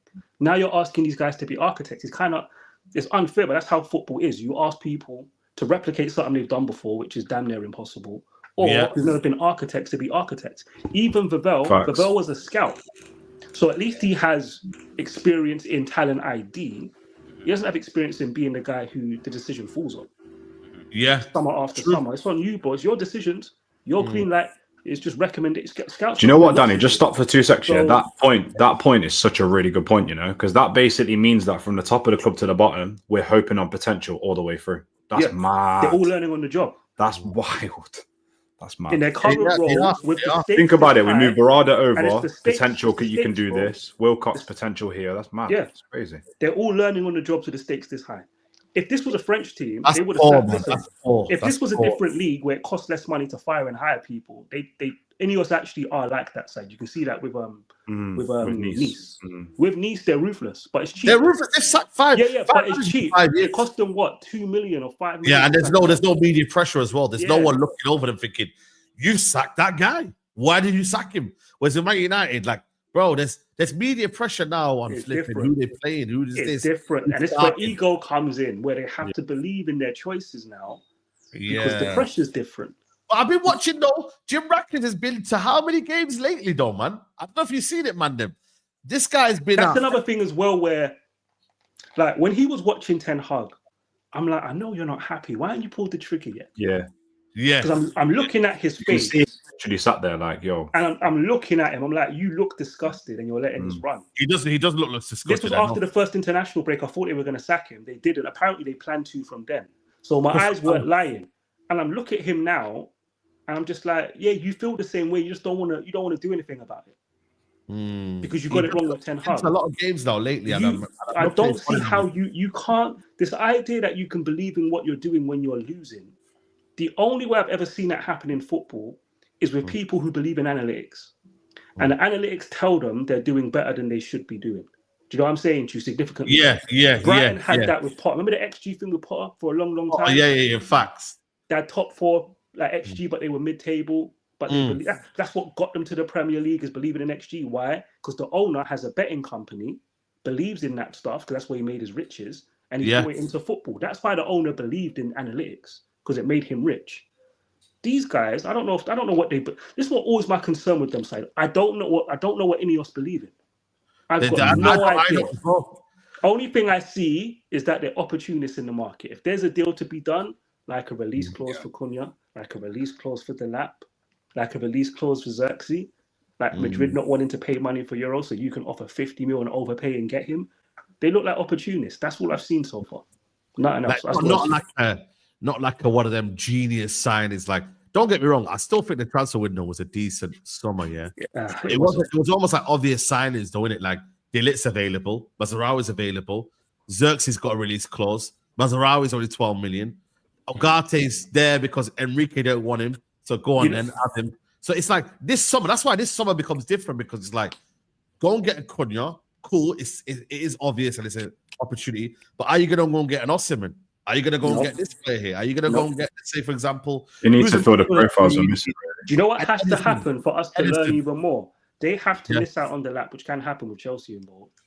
That's when you'll learn more about Ineos. Do Chelsea really want him? I don't know if Chelsea want him. Yeah, Chelsea want him. And if Chelsea just stop players, but they don't care. They ain't got no. So if he goes to Chelsea, obviously, ideally, you want the club to get their targets. But if he goes Chelsea, that is when you will learn more about Ineos. When you see how they respond to something. How they react. Yeah, but you how know what? React to that will tell you know what? There, more about them than getting the lap. Actually, that comment there that K Mill just put up. Yeah, they are good signings. Bring that comment back up. Yeah. But the one above where it says Heaven, Maz, De Ligt, Toro, Cunha, good signings. Yeah, it is good. But what Danny's saying is, respectfully, any of us could do that. Any of us could have a talent ID and clock that are released. No, I'm not saying that. That was Saeed points. I've got a different take on it. That's my view on it, because the thing is, it's like, if you look at what you said then, you've got me with this potential comment, yeah? I'm going to look back at the end of this season, this next season, I'm going to be like, yo, what are you not really on? Like, are we stuck with some duds off the pitch and on the pitch? It looks like we are. Yeah, I agree. Here's my thing with that window. It would be a decent window if you were playing with a back four. Because you've just made that window redundant. Because De Ligt, Euro, Mazraoui, and January Dogu is a whole new back four. Yeah. That's a whole new back four, but you're playing a back three. So you've made that window redundant. You've made it redundant. I'm sorry, De Ligt, Euro, Mazraoui, that's three of a back four that should be in a top 4 team. I don't care. Yeah, it's not bad. Chelsea's back four is meaty. Yeah, you got the young boy that people rate at Bournemouth, but allow me with the rest of them, apart from Kirkes, obviously. Kirkes is good. I like Kirkes. No, Kirkes is good. I'm looking at Aston Villa, their back four is meaty, bro. Even Tottenham's back four. Their back four. Mazraoui is better than Cash. De Ligt and Euro are better than their centre backs. Like, Pau Torres is a good centre back though, but I think our centre backs are better. At least the just better on the ball. As Pau Torres, maybe Euro will be better than Pau Torres. So they've got a meaty back four, bro. Like, you look at their midfield, they've just got our midfielder and our attacker let us down. But look at Aston Villa. No one's talking about Jacob Ramsey actually not being as good as people said 2 years ago. No, he's digressed. I can't lie to you. But they're playing him as a left winger. He's not a winger, bro. He plays inside though, bro. He plays inside. Morgan Rogers. He's not consistent. Good player though, but not consistent. He's not consistent. John McGinn's a good. I actually rate John McGinn still. I can't lie. Morgan Rogers keeps attracting interest from several big clubs after an excellent season. Liverpool and Chelsea are both monitoring him, considering him as a top winger, but Aston Villa want to keep Rogers. Wow. Yeah, he's a good player. He's just not consistent yet, so I can see us trying to get him now. Tillemans would be suffering at Man United, bro. We'd be clipping him up and backwards every week. Yeah. We're getting the ball pinched off him all the time. Yeah, your back four's meaty, bro. Don't do this, man. Though. Apart from Cucurella, your back four ain't all that, bro. I don't rate any of them. So our back four is and just, if we played a back four, our back four will be just as good as or better than Aston Villa's, Bournemouth's, Brighton's for sure. Nobody ever wants Brighton's back four, by the way. Chelsea's back four is terrible. Chelsea have a worse back four. Like that, you rate Chelsea's. Who commented that? Get them to respond again. Done. You rate Chelsea's back four that can't even stay fit. They don't even know who's going to play. All of them are flops. Chelsea fans want all their back four gone, including I think for me. What about Gusto? But Maresca hasn't played in midfield. He hasn't played in midfield, and he's not. He was a wing back because I looked at him when he was in France. He's a guy that got out wide and put crosses in. He was not in France playing inverted. So Gusto, he ain't lived up to expectations, but he's not doing the role that actually was scouted. Rhys James, we know his quality, but he can't stay fit. He can't stay fit. Chelsea's back four's meaty, bro. Don't tell me if we had, I don't rate Dogu in it, but if we had De Ligt, Euro, Mazarari of the four, don't tell me that's worse than what Chelsea, Aston Villa, Bournemouth. No, it's not. Stop it. But I keep telling you, I think our problem is not our defense. And I said it to Rance the other week. Our problem is our midfield and attack. Yeah. I don't think our midfield's worse than some of those teams either. Chelsea aside, because they've got Caicedo, Lavia, and Endo, a lot of quality. Villa's better than us. Villa's marginal. It's because who the manager is. You're saying no, it's not marginal. Yes, it is. I think you might be doing that by player profiling, though, man. Our midfield can't dominate. No, but Texino, he makes it work. The first thing you said when I said Jacob Ramsey is he plays out wide. Yeah. Emery has wingers and tens. If that's Man United, we'd be saying it's lack of balance. We should have two wingers. He makes it work. Wait, hold on, let me make my point, bro. He makes it work. He makes it work as a manager. Tielemans works because Emery considers that he has Tielemans. The managers we've had, we can still say Tielemans is a good player, though. No, but Tielemans but under Ten Hag and Almiron, they won't care about Tielemans' weaknesses. They'll put him in bad situations. No, I agree. That's why they have Kamara there to help him out. So when you say, you can say they've got a better midfield with our managers that we've had, bro. It'll level the playing field. The outlook on our manager is always different, isn't it? The outlook on the and you man don't rate Casemiro highly enough. Casemiro's still better. You man? 100. People always do that. Casemiro's side, man. Are you mad? Want him to start in this squad, bro. We know what Casemiro is, but obviously you have to put protection around Casemiro. But I think Casemiro and Bruno, as the two, pound for pound, go up against any of those midfields that are not. In fact, City don't even have a midfield no more. Liverpool are getting away with it. This ain't even like a league for amazing midfields, bro. Let's be real. There's nothing that special. Not what it was a few years ago. What you like cooking them boy at Bournemouth? You rate those man highly. Christie is a baller. You rate not him, bro. They got the guy who come from with the championship. Cook's all right, bro. Cook's all right. No, Brooks. He's a makeshift right back now. Oh, no, Brooks. Let's talk about Brooks. Brooks was doing his thing though. When he first came to the Prem, he's doing his thing, bro. He was doing his thing, bro. But like, come on, man. Like, Belaber's a good player. But the thing is, what I'm saying to you is, you're now doing a whole conversation of like how they work collectively. But Saeed, my actual point is that it's marginal. The gap between those midfield, if you think Bournemouth, Aston Villa, Brighton have better midfield, I'm saying it's marginal. I'm saying it's not 8th to 14th gap. It is not. When you got Casemiro and Bruno in there, it is not an 8th. But then you've got to have consistency from Casemiro and Bruno. You've got to have the legs, which Casemiro can't play maybe every week. Why do you have to have legs? You have to then almost prioritize Casemiro playing week in, week out, and Unai Emery does that with Tielemans. Why can't a Man United manager do that? Because they need players for the system. because they need players for their system. They need everything in this for their system. I hate that. I agree. I agree. You as the manager, I agree. you inherit a group of players. You work out their strengths and weaknesses. Here are my ideas for their strengths. Yeah. Here are my ideas for their weaknesses. And you protect the It's weaknesses. really Yeah. that simple. This league ain't about just about being the best on the ball. Like you still got to have an element of, you know, your team that has a bit of athleticism. It has a bit of power in there. You know, you've got movement. That's why they got Rodgers in there as well, who can carry the ball. Yeah, that's what You got to have a collective balance, bro. Yeah. And that's what I'm saying. The balances of other teams are working well. You got to have. That's why this manager, he's worked for me poorly. And again, it is down to system. You play two midfield. You have to pick the correct two. If you pick the wrong two, yeah, but you know what, Saeed? You were criticizing Unai Emery for putting, I think, John McGinn on the midfield. He's been doing that all season. Yeah. He's literally, when he plays with Tillemans, on the right side, John McGinn. You know what he'll do? He'll go with 110 and one winger. Why? Because he has Tillemans and he likes to play a box. He doesn't like to be out distant. So it's tactics as well, Saeed. Yeah, it's not just I need to play John. Is well better than Casemiro, though. You know what it is? No, Tillemans is worse. It's just as bad as Casemiro about the ball. You know what the problem is right now, yeah? You forgot that video at Leicester. You forgot. Yeah, it's bad. Come on, man. You know what? The video. Come on, bro. You've never seen that happen to Casemiro. You're doing the wrong there. No, you got to be amazing, bro. You got to be careful, though. Do you know why? Because like the moment you start saying to a manager, "Oh, it's got to be the perfect profiles," and this guy's not athletic and stuff like that, you do let off the tactics. You do have to be careful in it because the manager can go, "Oh, I ain't got the player." Do you know what I mean? When really another manager, you're right. Your man was talking about Conte before. We'll come in and show you. I was 10 Hag in. We didn't have enough injuries to change our formation, but he did it anyway. Eric 10 Hag. I was 10 Hag in. Brighton, I see a diamond. I saw the lineup. I'm like, if he's playing Eriksen as an 8 in a diamond, I'm done with this manager.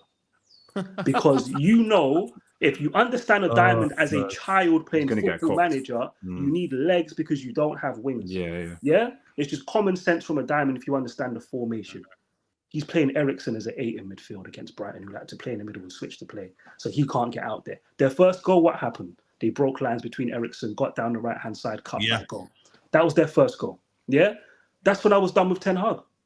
Because for me, just in your second season, even after 6 months... But you're done with Amarin. That tells me you don't care. But that tells me you don't care that Eriksen can't play there and you played him there anyway. I can't rate you as a manager doing stuff because he's available and he's there and he's not been sold. He's not been moved on. That's why. You're better off putting Bruno there and Eriksen as the 10. Common sense. Point, yeah. It's a very simple solution. If you but you know what? The common denominator is, guys, that these guys that we don't rate are still at the football club that are limited, that can't do the job to the manager's full, you know, what he wants to do. He can't who said the way the manager wants to do the job is the best way? Who is he? Who? Who's Amarin? He has to prove that to a step by step. Come on, bro. He is a guy who's won multiple. You came to the club in November. You said yourself before we didn't get nobody in January. You're not expecting business. You have to coach. He has to coach. I agree, but I also think there's almost like there's a cut-off point to the point where there's not a cut-off point. Beto, I think had one. Do you know why for me? Do you know why for me? There's no cut-off point. Beto had one goal before David Moyes. All of a sudden, has 6 or 7 goals in the league. Allow me.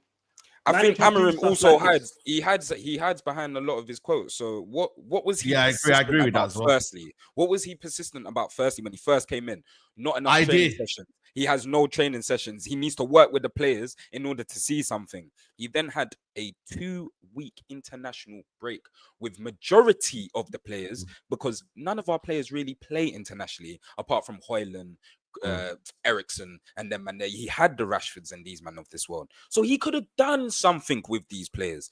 And we looked worse after the international break. We looked worse. So it looked like he got hold of these players and they've dropped off. They've downed tools ever since. So obviously he was relying on that quote. And then now, what's he relying on? I need my players. I need my players. I need my players. So we'll apparently Rodrigo might be I can see through it. I can see through it. I've seen that. Ineos Marquis signing, guys. What are we saying? No. Nah, he would never come to United. Ineos Marquis signing. Yeah, that's got PSG written all over. Snap him up. How much you going to bet Chelsea going to try to snap him up? That's PSG. Every day of the week. PSG. We don't need to worry about that, Saeed, man. We've got some key profiles.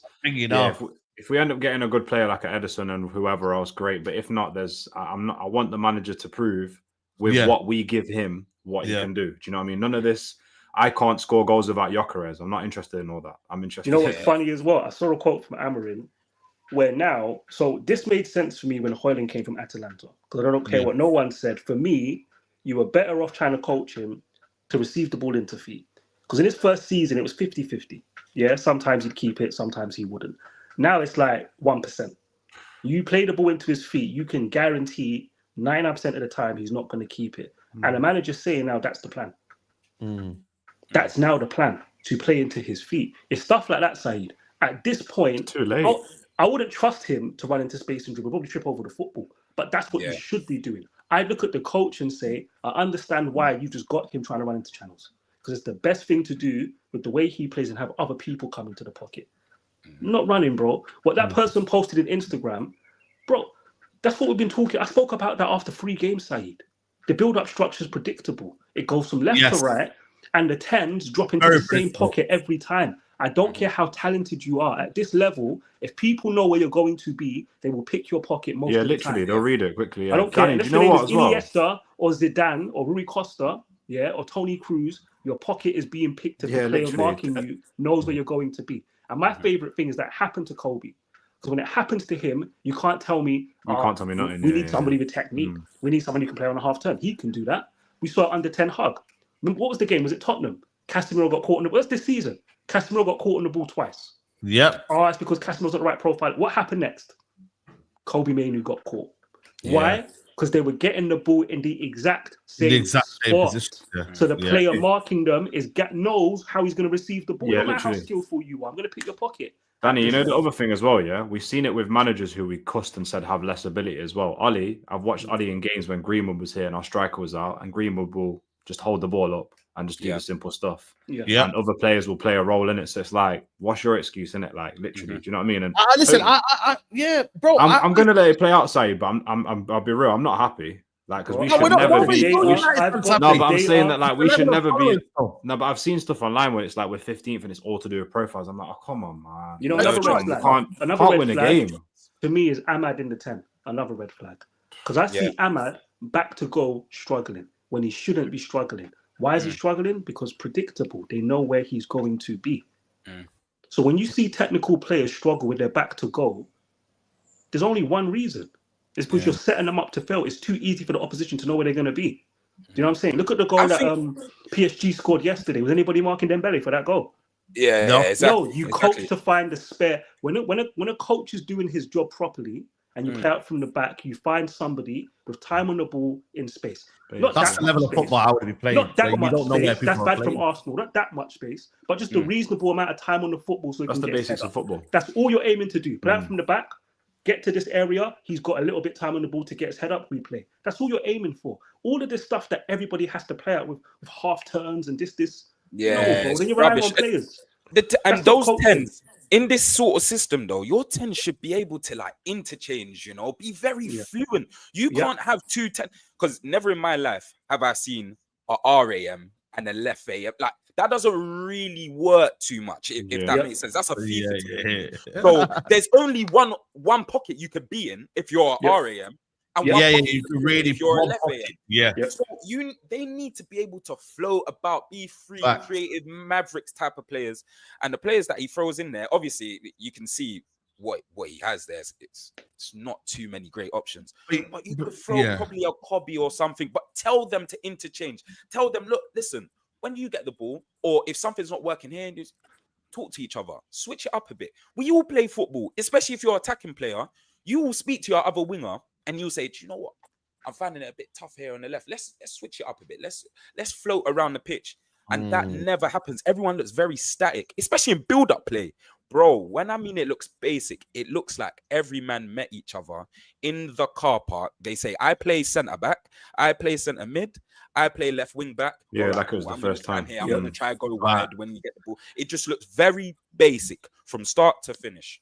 And Texino, you know one of the worst things as well is, when we get to the opposition's box, very clueless. Very clueless. But a lot of players there, but no movement.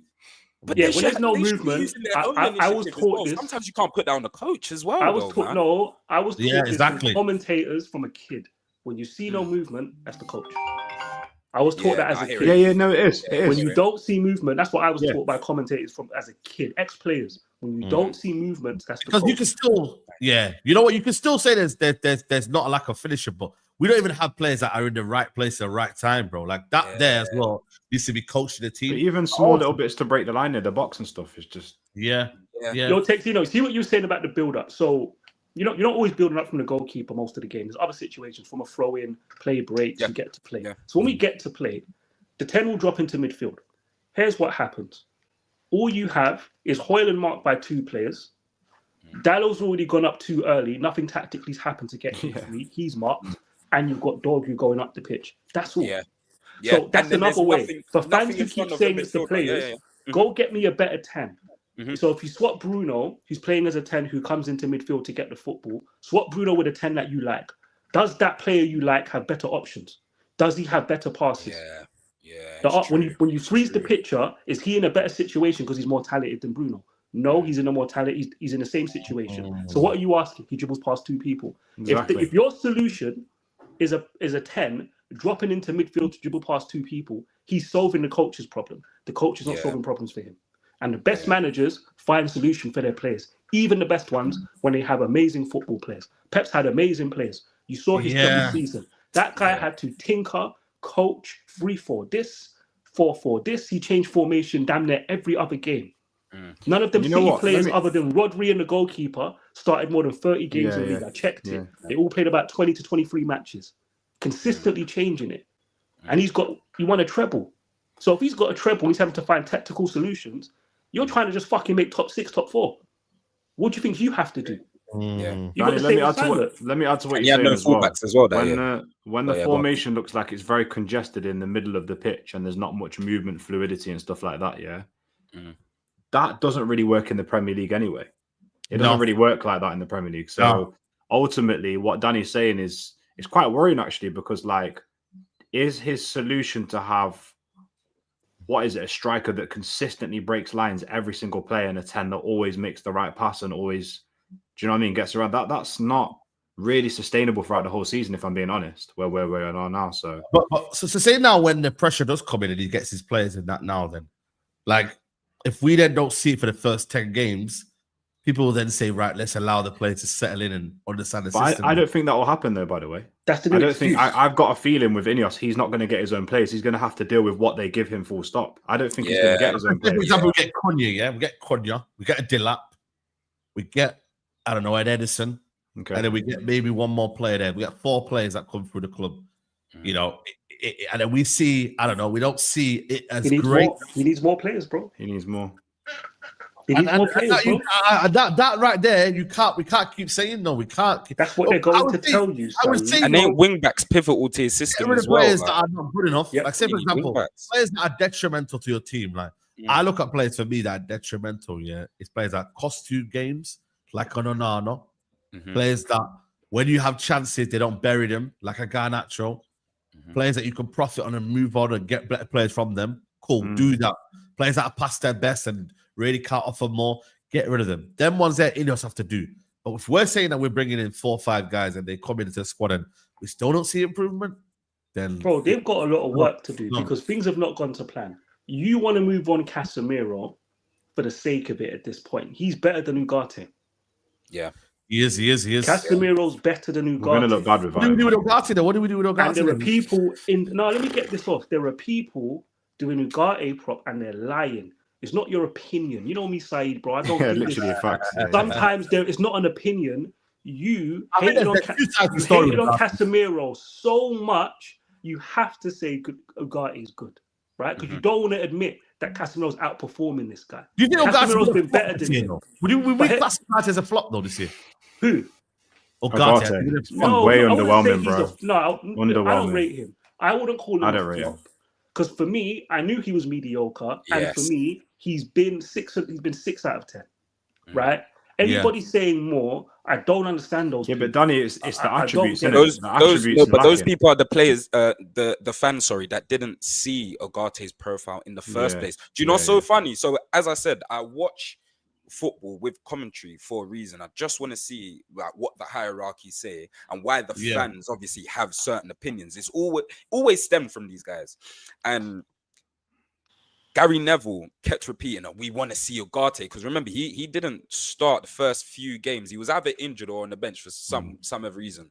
But they were saying, we want to see Ugarte. We want to see what he could bring to this midfield. We need to see him get on the ball. And I was thinking, hold the phone. That's like saying you want to see Fred get on the ball, and he's worse than Fred on the ball. So what did you actually see in Ugarte in the first place? No, I'll tell you, because I'm the one that wanted to sign Ugarte, yeah. And I ain't going to flip up, yeah. I thought that he would be a useful player in the squad that I think we lacked in certain areas. Someone that can win the ball high up the pitch, someone who was energetic, someone who can, for me, be that, I don't know, that enforcer kind of player that we could use. But I did specifically say, though, we can't just get Ugarte on his own. You said somebody else, I remember. I said bring in a Sanderberg alongside him, because I do believe there will be limitations to Ugarte's game, that if you have someone next to him, you can help him and can combine well together. Nope. So I just think for me, in that but it would have. Let's be honest. We bought a Sanderberg. Yeah, but you know what? But Danny, before you come in, some players can make you look better. But but you know, before you come in, Danny, and I think I'm on the same wavelength here. It's kind of damning that you need a player for him to work. That's kind of damning for me. Like, do you know what I mean? So that's kind of damning still. But no, it's not if what you bring has high value. And defensive qualities will never have more value than attacking qualities, right? So if you have a striker like Lewandowski and you say, I need proper wingers, it's because you know he's going to score you 30 goals, right? Oh, so you're saying he's excellent at his craft, basically. Yeah, but it's an attacking craft. It's never a defensive quality you want to say, I need something. No, defensive qualities don't have higher value than attack. That's why attackers cost more, or they should cost more. They used to, but people pay. How much does Fofana cost for Chelsea? People pay crazy money for defenders now. But they should always, attackers inherently always cost more for that reason. That's the business end of the football pitch. Why I disagree is very, very simple. When I look at teams, I don't care what your formation is. If you're playing two midfielders as a double pivot, right? And if you look at teams who have been successful with double pivots, they rarely have a Ugarte. They rarely. Even Bayern Munich want to get rid of Goretzka, who's a box to box. You want to get rid of my man Paulinho, man? Because they want something more. If you think about it, they used to have Javi Martinez, Thiago, Schweinsteiger, and I can't remember the fourth player. Schweinsteiger can go box to box. Martinez is a deep line playmaker. They had Alaba in there at one point as well. And Thiago's a freak, line breaking freak. You don't and Vidal as well. Find those. You can go back to Jose's double pivot at Madrid. At least Lissandro Diallo can carry the football. He's not a good passer. He's not a line breaker, but he drives with the ball. Okay then. So you look at Ugarte. I saw people tweeting stuff like, and Man United fans always work with the extreme. Because Casemiro and Bruno try things and give the ball away, they think that the solution is somebody who just passes sideways and backwards. So when Ugarte first came in and had good form in December, people were like, I like the fact that he keeps it simple. I like how... Then we had some games that people have chosen to forget about where teams just let us have the football. And then you saw the truth. He has no value. You saw that. Especially when you're playing a back three. Yeah. There is no value in a destroyer literally, when you play with three. It's the whole point of having three defenders. So you don't need a destroyer. That's why I don't agree with the Sanderberg thing. You've got three centre backs. You're playing a back three. Obviously, you didn't know we're going to hire Amr inside. We didn't know, but the thing is, I know. Yeah. But anyway, unless you're going to go do what Brendan Rodgers did with Ndidi and a Tillemans and a Maddison, that's how you solve a Ugarte. You have 2 8s that are footballing 8s. Technical players that can play make. You saw how far Rodgers got with that. But that's what you do on paper. You know what I'm saying? So I get what you're saying, but you need really it's a 4-3-3 and you get 2 8s. Double pivot with a destroyer. Other than Mascherano and Alonso was an elite playmaker. Yeah, but look at the caliber of player you're talking about compared to Ugarte. Mascherano was actually underrated with his feet. He could actually play football. But that's the closest thing, without going on to Google, that I can think off memory of a double pivot that was very good, that the second midfielder wasn't an amazing footballer.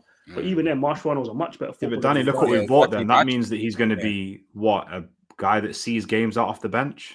If we're going to do this thing properly, that's really what he's going to turn into. He must be, because he's one of those DMs, and I hate these DMs, bro. They play the way they're facing for no reason, especially when they're under pressure. They're just giving the ball back to the centre half. Why? turn out and get up the pitch. Turn out and get up. Why? Like, I agree. So, I agree. I hate those midfielders. I agree. Man, honestly. But you know what I will say though is that I don't think Ugarte is a lost cause. I think there's an element of use within the team and a squad for him to play. But I would if we bought in 2 bad boy midfielders and we had to sell him, then I'm not against that as well. I'm fully bringing in quality that makes sense. Like, just get quality that makes sense, bro. Like, that's all I want. I want us to be a team. Or actually tell a lie. Kadira was there at Madrid. But again, these guys, Kadira is a better footballer than Kadira in this day and age now. But even then, defensive midfielder still. He still was a central midfielder, like you say, defensive. You can still play though. At that point now, your fullbacks become important. Yeah, I know. Right? Because that's helpful. If my fullback is bombing on and I got a Marcelo, Ugarte covering for him tactically makes sense, right? Yeah. But you're playing a back 3. I know. That's you're playing a back 3. The common denominator is get rid of this back 3, get rid of Amarin, and we'll be good. So what you're trying to say, Danny? I'm not saying that, bro. It's just that because I'm forced to problem solve for my football club. So that when you have an Ugarte in a back 3, 0 sense. In the Premier League, you want to be a dominant football team. What's he doing against low blocks? Nothing.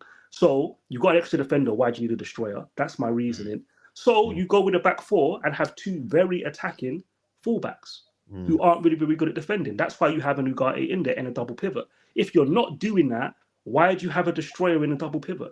A destroyer is meant for a destroyer. In my lifetime, midfielders like that were meant for 4-3-3s, so your 2 8s can go and do their thing. That is the whole point of that formation. That's the whole point of a 4-3-3. It doesn't have to be a 6 who's a baller. Fernandinho wasn't a baller. He was a ball carrier. Really, but most destroyers are still decent with their feet. I remember when Emre Can first came into Liverpool, he was meant to be a centre-back as well. He was a destroyer. Even look how good he is with his feet. He's not a destroyer, no, I personally think he was, especially when he first came in. His profile was there too. He was he's like he's a weird profile, but he's just a competent central midfielder, just a versatile, intelligent player, bro.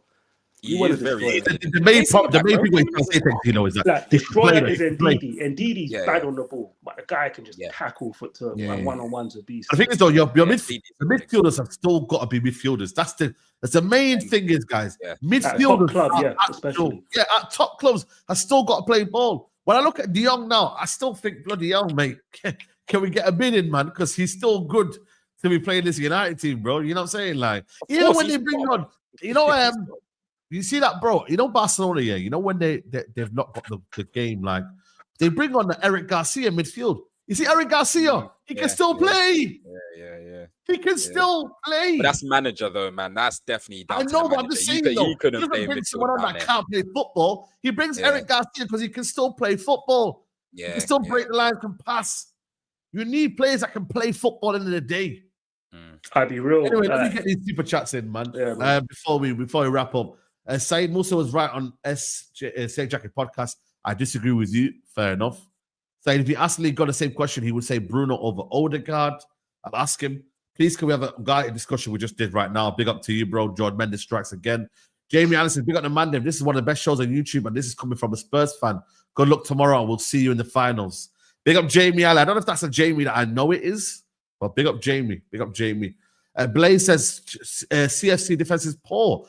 Quotation, he says, but you'll mention how United conceded only 7 more than Chelsea and City when praising your media defense. The delusion of a 14-place side. Our defense don't even play a back 4, bro. It's hypothetical. It's not even like man's actually defending a real back 4. But Chelsea fans will tell you, it's not me. I speak to other football fans about their clubs and how they're feeling. They will tell you that their back 4 is nothing, is their midfield. It is their midfield. And go look at their wide players.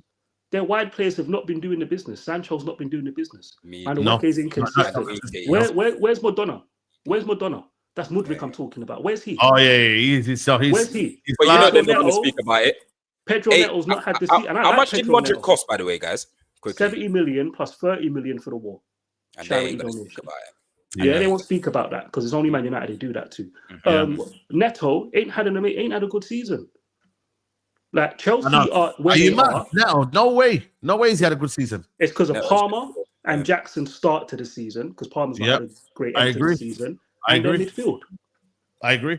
That's why they're in the top 4 conversations. Not their back 4 is a bang. those Chelsea fans will change that back four in a heartbeat. They do not rate those players. Those players are very average. And if they came to Man United, you'd be saying they're 14th quality because they're playing for us. Yeah, facts. I really don't care about what Amarin does. He's going to fire himself. He has a 29% win rate, can't win back-to-back, and doesn't know his players. I care if we're building a philosophy this summer. And the last super chat, big up Gareth for the super chat, bro. And Adam Fahimi, big up, brother, said if the manager can't see after 6 months that he's being pressed man to man, there's no point saving him. And get all the players you want won't matter. Yeah, it's ugly, man. Guys, predictions tomorrow. I'm going to go with United to win 2-1. Texino. 1-1. It's away, innit? Yeah. Away, yeah. 1-1. I'm going to go United 2-1. What do you say, Leon? Danny, go first. Yeah, go on, Danny. Pause. I'm going to say... Crazy. Yeah, listen, don't worry, man. It's 2025, man. It's crazy. Bro, I let that Traps one go. That was crazy. 1-1, but I wouldn't be mad at a 2-1 for Bilbao either. Like 2-1, we can overturn that. But yeah, 1-1. Say no more. Say no more. Okay. What are you I'm saying? gonna go. I think we're gonna lose. I think it's gonna be 2-1 Bilbao. That's not the end of the world, you know. OT 12th man. Yeah, that's what I'm hoping for. I don't think they'll score many goals. But if I'm them, I'm worried about a 2-1 going to Old Trafford. Yeah, just not because of the team or who you're playing. It's Old Trafford. You saw what happened last time. Like they'll want a 2-goal gap. Do you know what I'm saying to you? That's wild. Yeah. Unless we just can't. But bro, we get a 1-1. Yeah, I actually think we'll score first as well. We can't afford for the guys to do buzzing off that last Europa game to play good for 15 minutes and then just to give up. Like that's I hope their fans aren't on it, because if their fans are on it and it's a cauldron, it's crazy in there. Yeah, we concede first. It can get long. Like, when was the last time we played them? Europa a few years ago, wasn't it? Oh shit! In Europa. Ruben Amorim, Gyökeres deal. I didn't talk to him, but if a player only wants to come to Man United to play Champions League football, then he won't come. We want players who want to represent Man United, not players who want to play certain competitions. I'm guessing he's probably understanding that, you know what, Gyökeres wants to play Champions League football. So yeah, send the message to the player before you even have the combo. Yeah.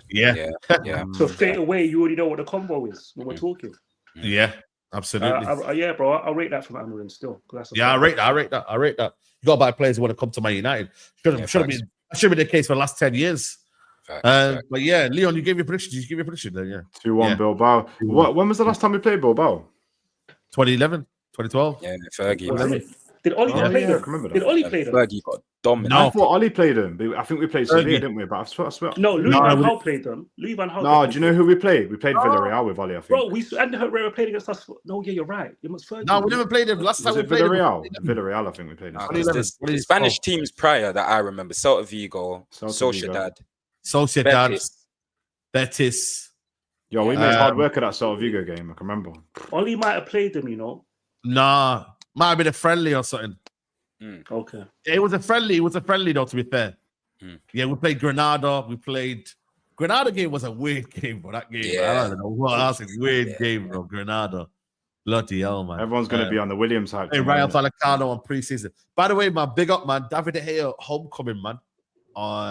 The friendly. The friendly preseason thing. He's going to get his homecoming. You know, I mean, that'll be good. Did they still give the money to the players? Was that gone? Because they make money now. From preseason? No, so when you did because it's not like a testimonial, but it's like usually when you do that, you give the players the proceeds from the game, innit? Oh, is he? I didn't know that. But that's a back in the day thing because they make more money. Yeah, that's a back in the day. That's back in the day, testimonial, you make 1.5 mil, let the player have some of that. Like that's what they used to do. Yeah, boy. Hey, I don't think you're right now. Making what 20 million before tax. I don't think you need. They even giving canteen money, bro. The man, yo, listen, they giving no money, bro. Hey, more cuts on the way, man. Jim. So it's just a friendly. It's not a testimonial. It's a friendly. I know. Okay. Yeah, it's pre-season, I think. But yeah, listen, people. It's been a lit show, man. You get me? Big up Tech Zeno, man. Always love, bro. Love my bro, man. Listen, everyone remember we're football fans first at the end of the day. So we need to go through. Obviously, next 2 weeks are crucial. So just back your eye, bro. No negativity from now until the end of next Thursday, bruv. Facts. Nah, Let's- real let's- talk. We're True down talk. 3-0. And then Real we're talk. we're No gonna bad be- vibes, let's- bro. let's see Good how it vibes, goes solid first. settings. Let's- You know, let's see how it fuck goes. high. Let's go. Yeah. Make sure you follow Texino though, man. If you want to see some legendary, Smash the like lights, honestly, man. bro, you might need to check his TikTok out, man. He's like, Love, man. well, go show. Give us a little intro. What you do? The intro. All right, cool. Go on. You ready?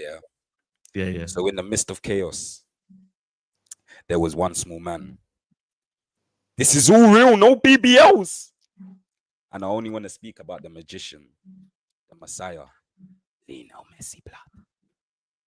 There you go, man. But yeah, check him out. Honestly, when you I put it thought he was gonna start alongside, rapping, you know. I didn't even. now honestly, when he puts it alongside the actual game, it's Yeah. cold, man. Honestly, it's Appreciate funny, it. man. I've just I've seen it now. got Energy bars. going, man. Energy. I Yeah, hear it, energy, man. Honestly, Danny, big up Danny, man. You catch him on the space and on Twitter, beefing, man. Don't catch me on the space, but follow me on Twitter. Get me to 20K in it. Let's do Yeah, that. come on, man, guys. 20K, Danny.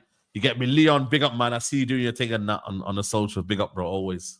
Yeah, I'm here, man. I'm here. Got my run club and that. But what was I gonna say? The fight was crazy on the weekend, didn't it? I'm a boxing guy, Yeah. innit? So the fight was good. Yeah, You know what I mean? 100%, So bro. It was hopefully- good to see that. Really, Bro, you know what I mean? that entrance. Yeah. Crazy. Goosebumps. Yeah, mad. Even the WWE moments and that, Goosebumps. crazy, man. We got Yeah, Chris big up. Eubank, man, senior, because bro, to translate the genes to the sun, because the aura, just the way they were both on that stage. Yeah, even the moves literally. that- I can't even read. Goosebumps. The way Senior was moving on the stage, the little movements, I'm like, this swag is different. Yeah. Man, I love Some fights on this weekend as well, isn't it? It's a couple of fights. Yeah, Ryan Garcia, Devin Haney, and Okay, yes. another one in it. There's a triple in it in New York, innit? Ryan And then Garcia Canelo. David Haney. Yes, so you got Ryan Garcia's fighting Rolly Romero, Devin Oh, okay. Haney's fighting Ramirez, the old super lightweight champ, and Teofimo Lopez is fighting that Barboza, and then the same night Canelo's fighting. That's a good one. Okay. Yo, right, where, bro? I can't like April's been Boxing's good crazy for- right now. Boxing's I don't know Boxing if is Ty's gonna crazy survive right now. that. We're The way Ty feasting. gets on a boxing night, I don't think he's going to survive that. Check in on Ty after that. Yeah. Ty's out for like 3 days afterwards, moving mad. Yeah, it's Yeah, crazy, nah, man. listen, man. We got things coming up, man. We got things coming up. So make sure you locked in. Follow everyone's socials.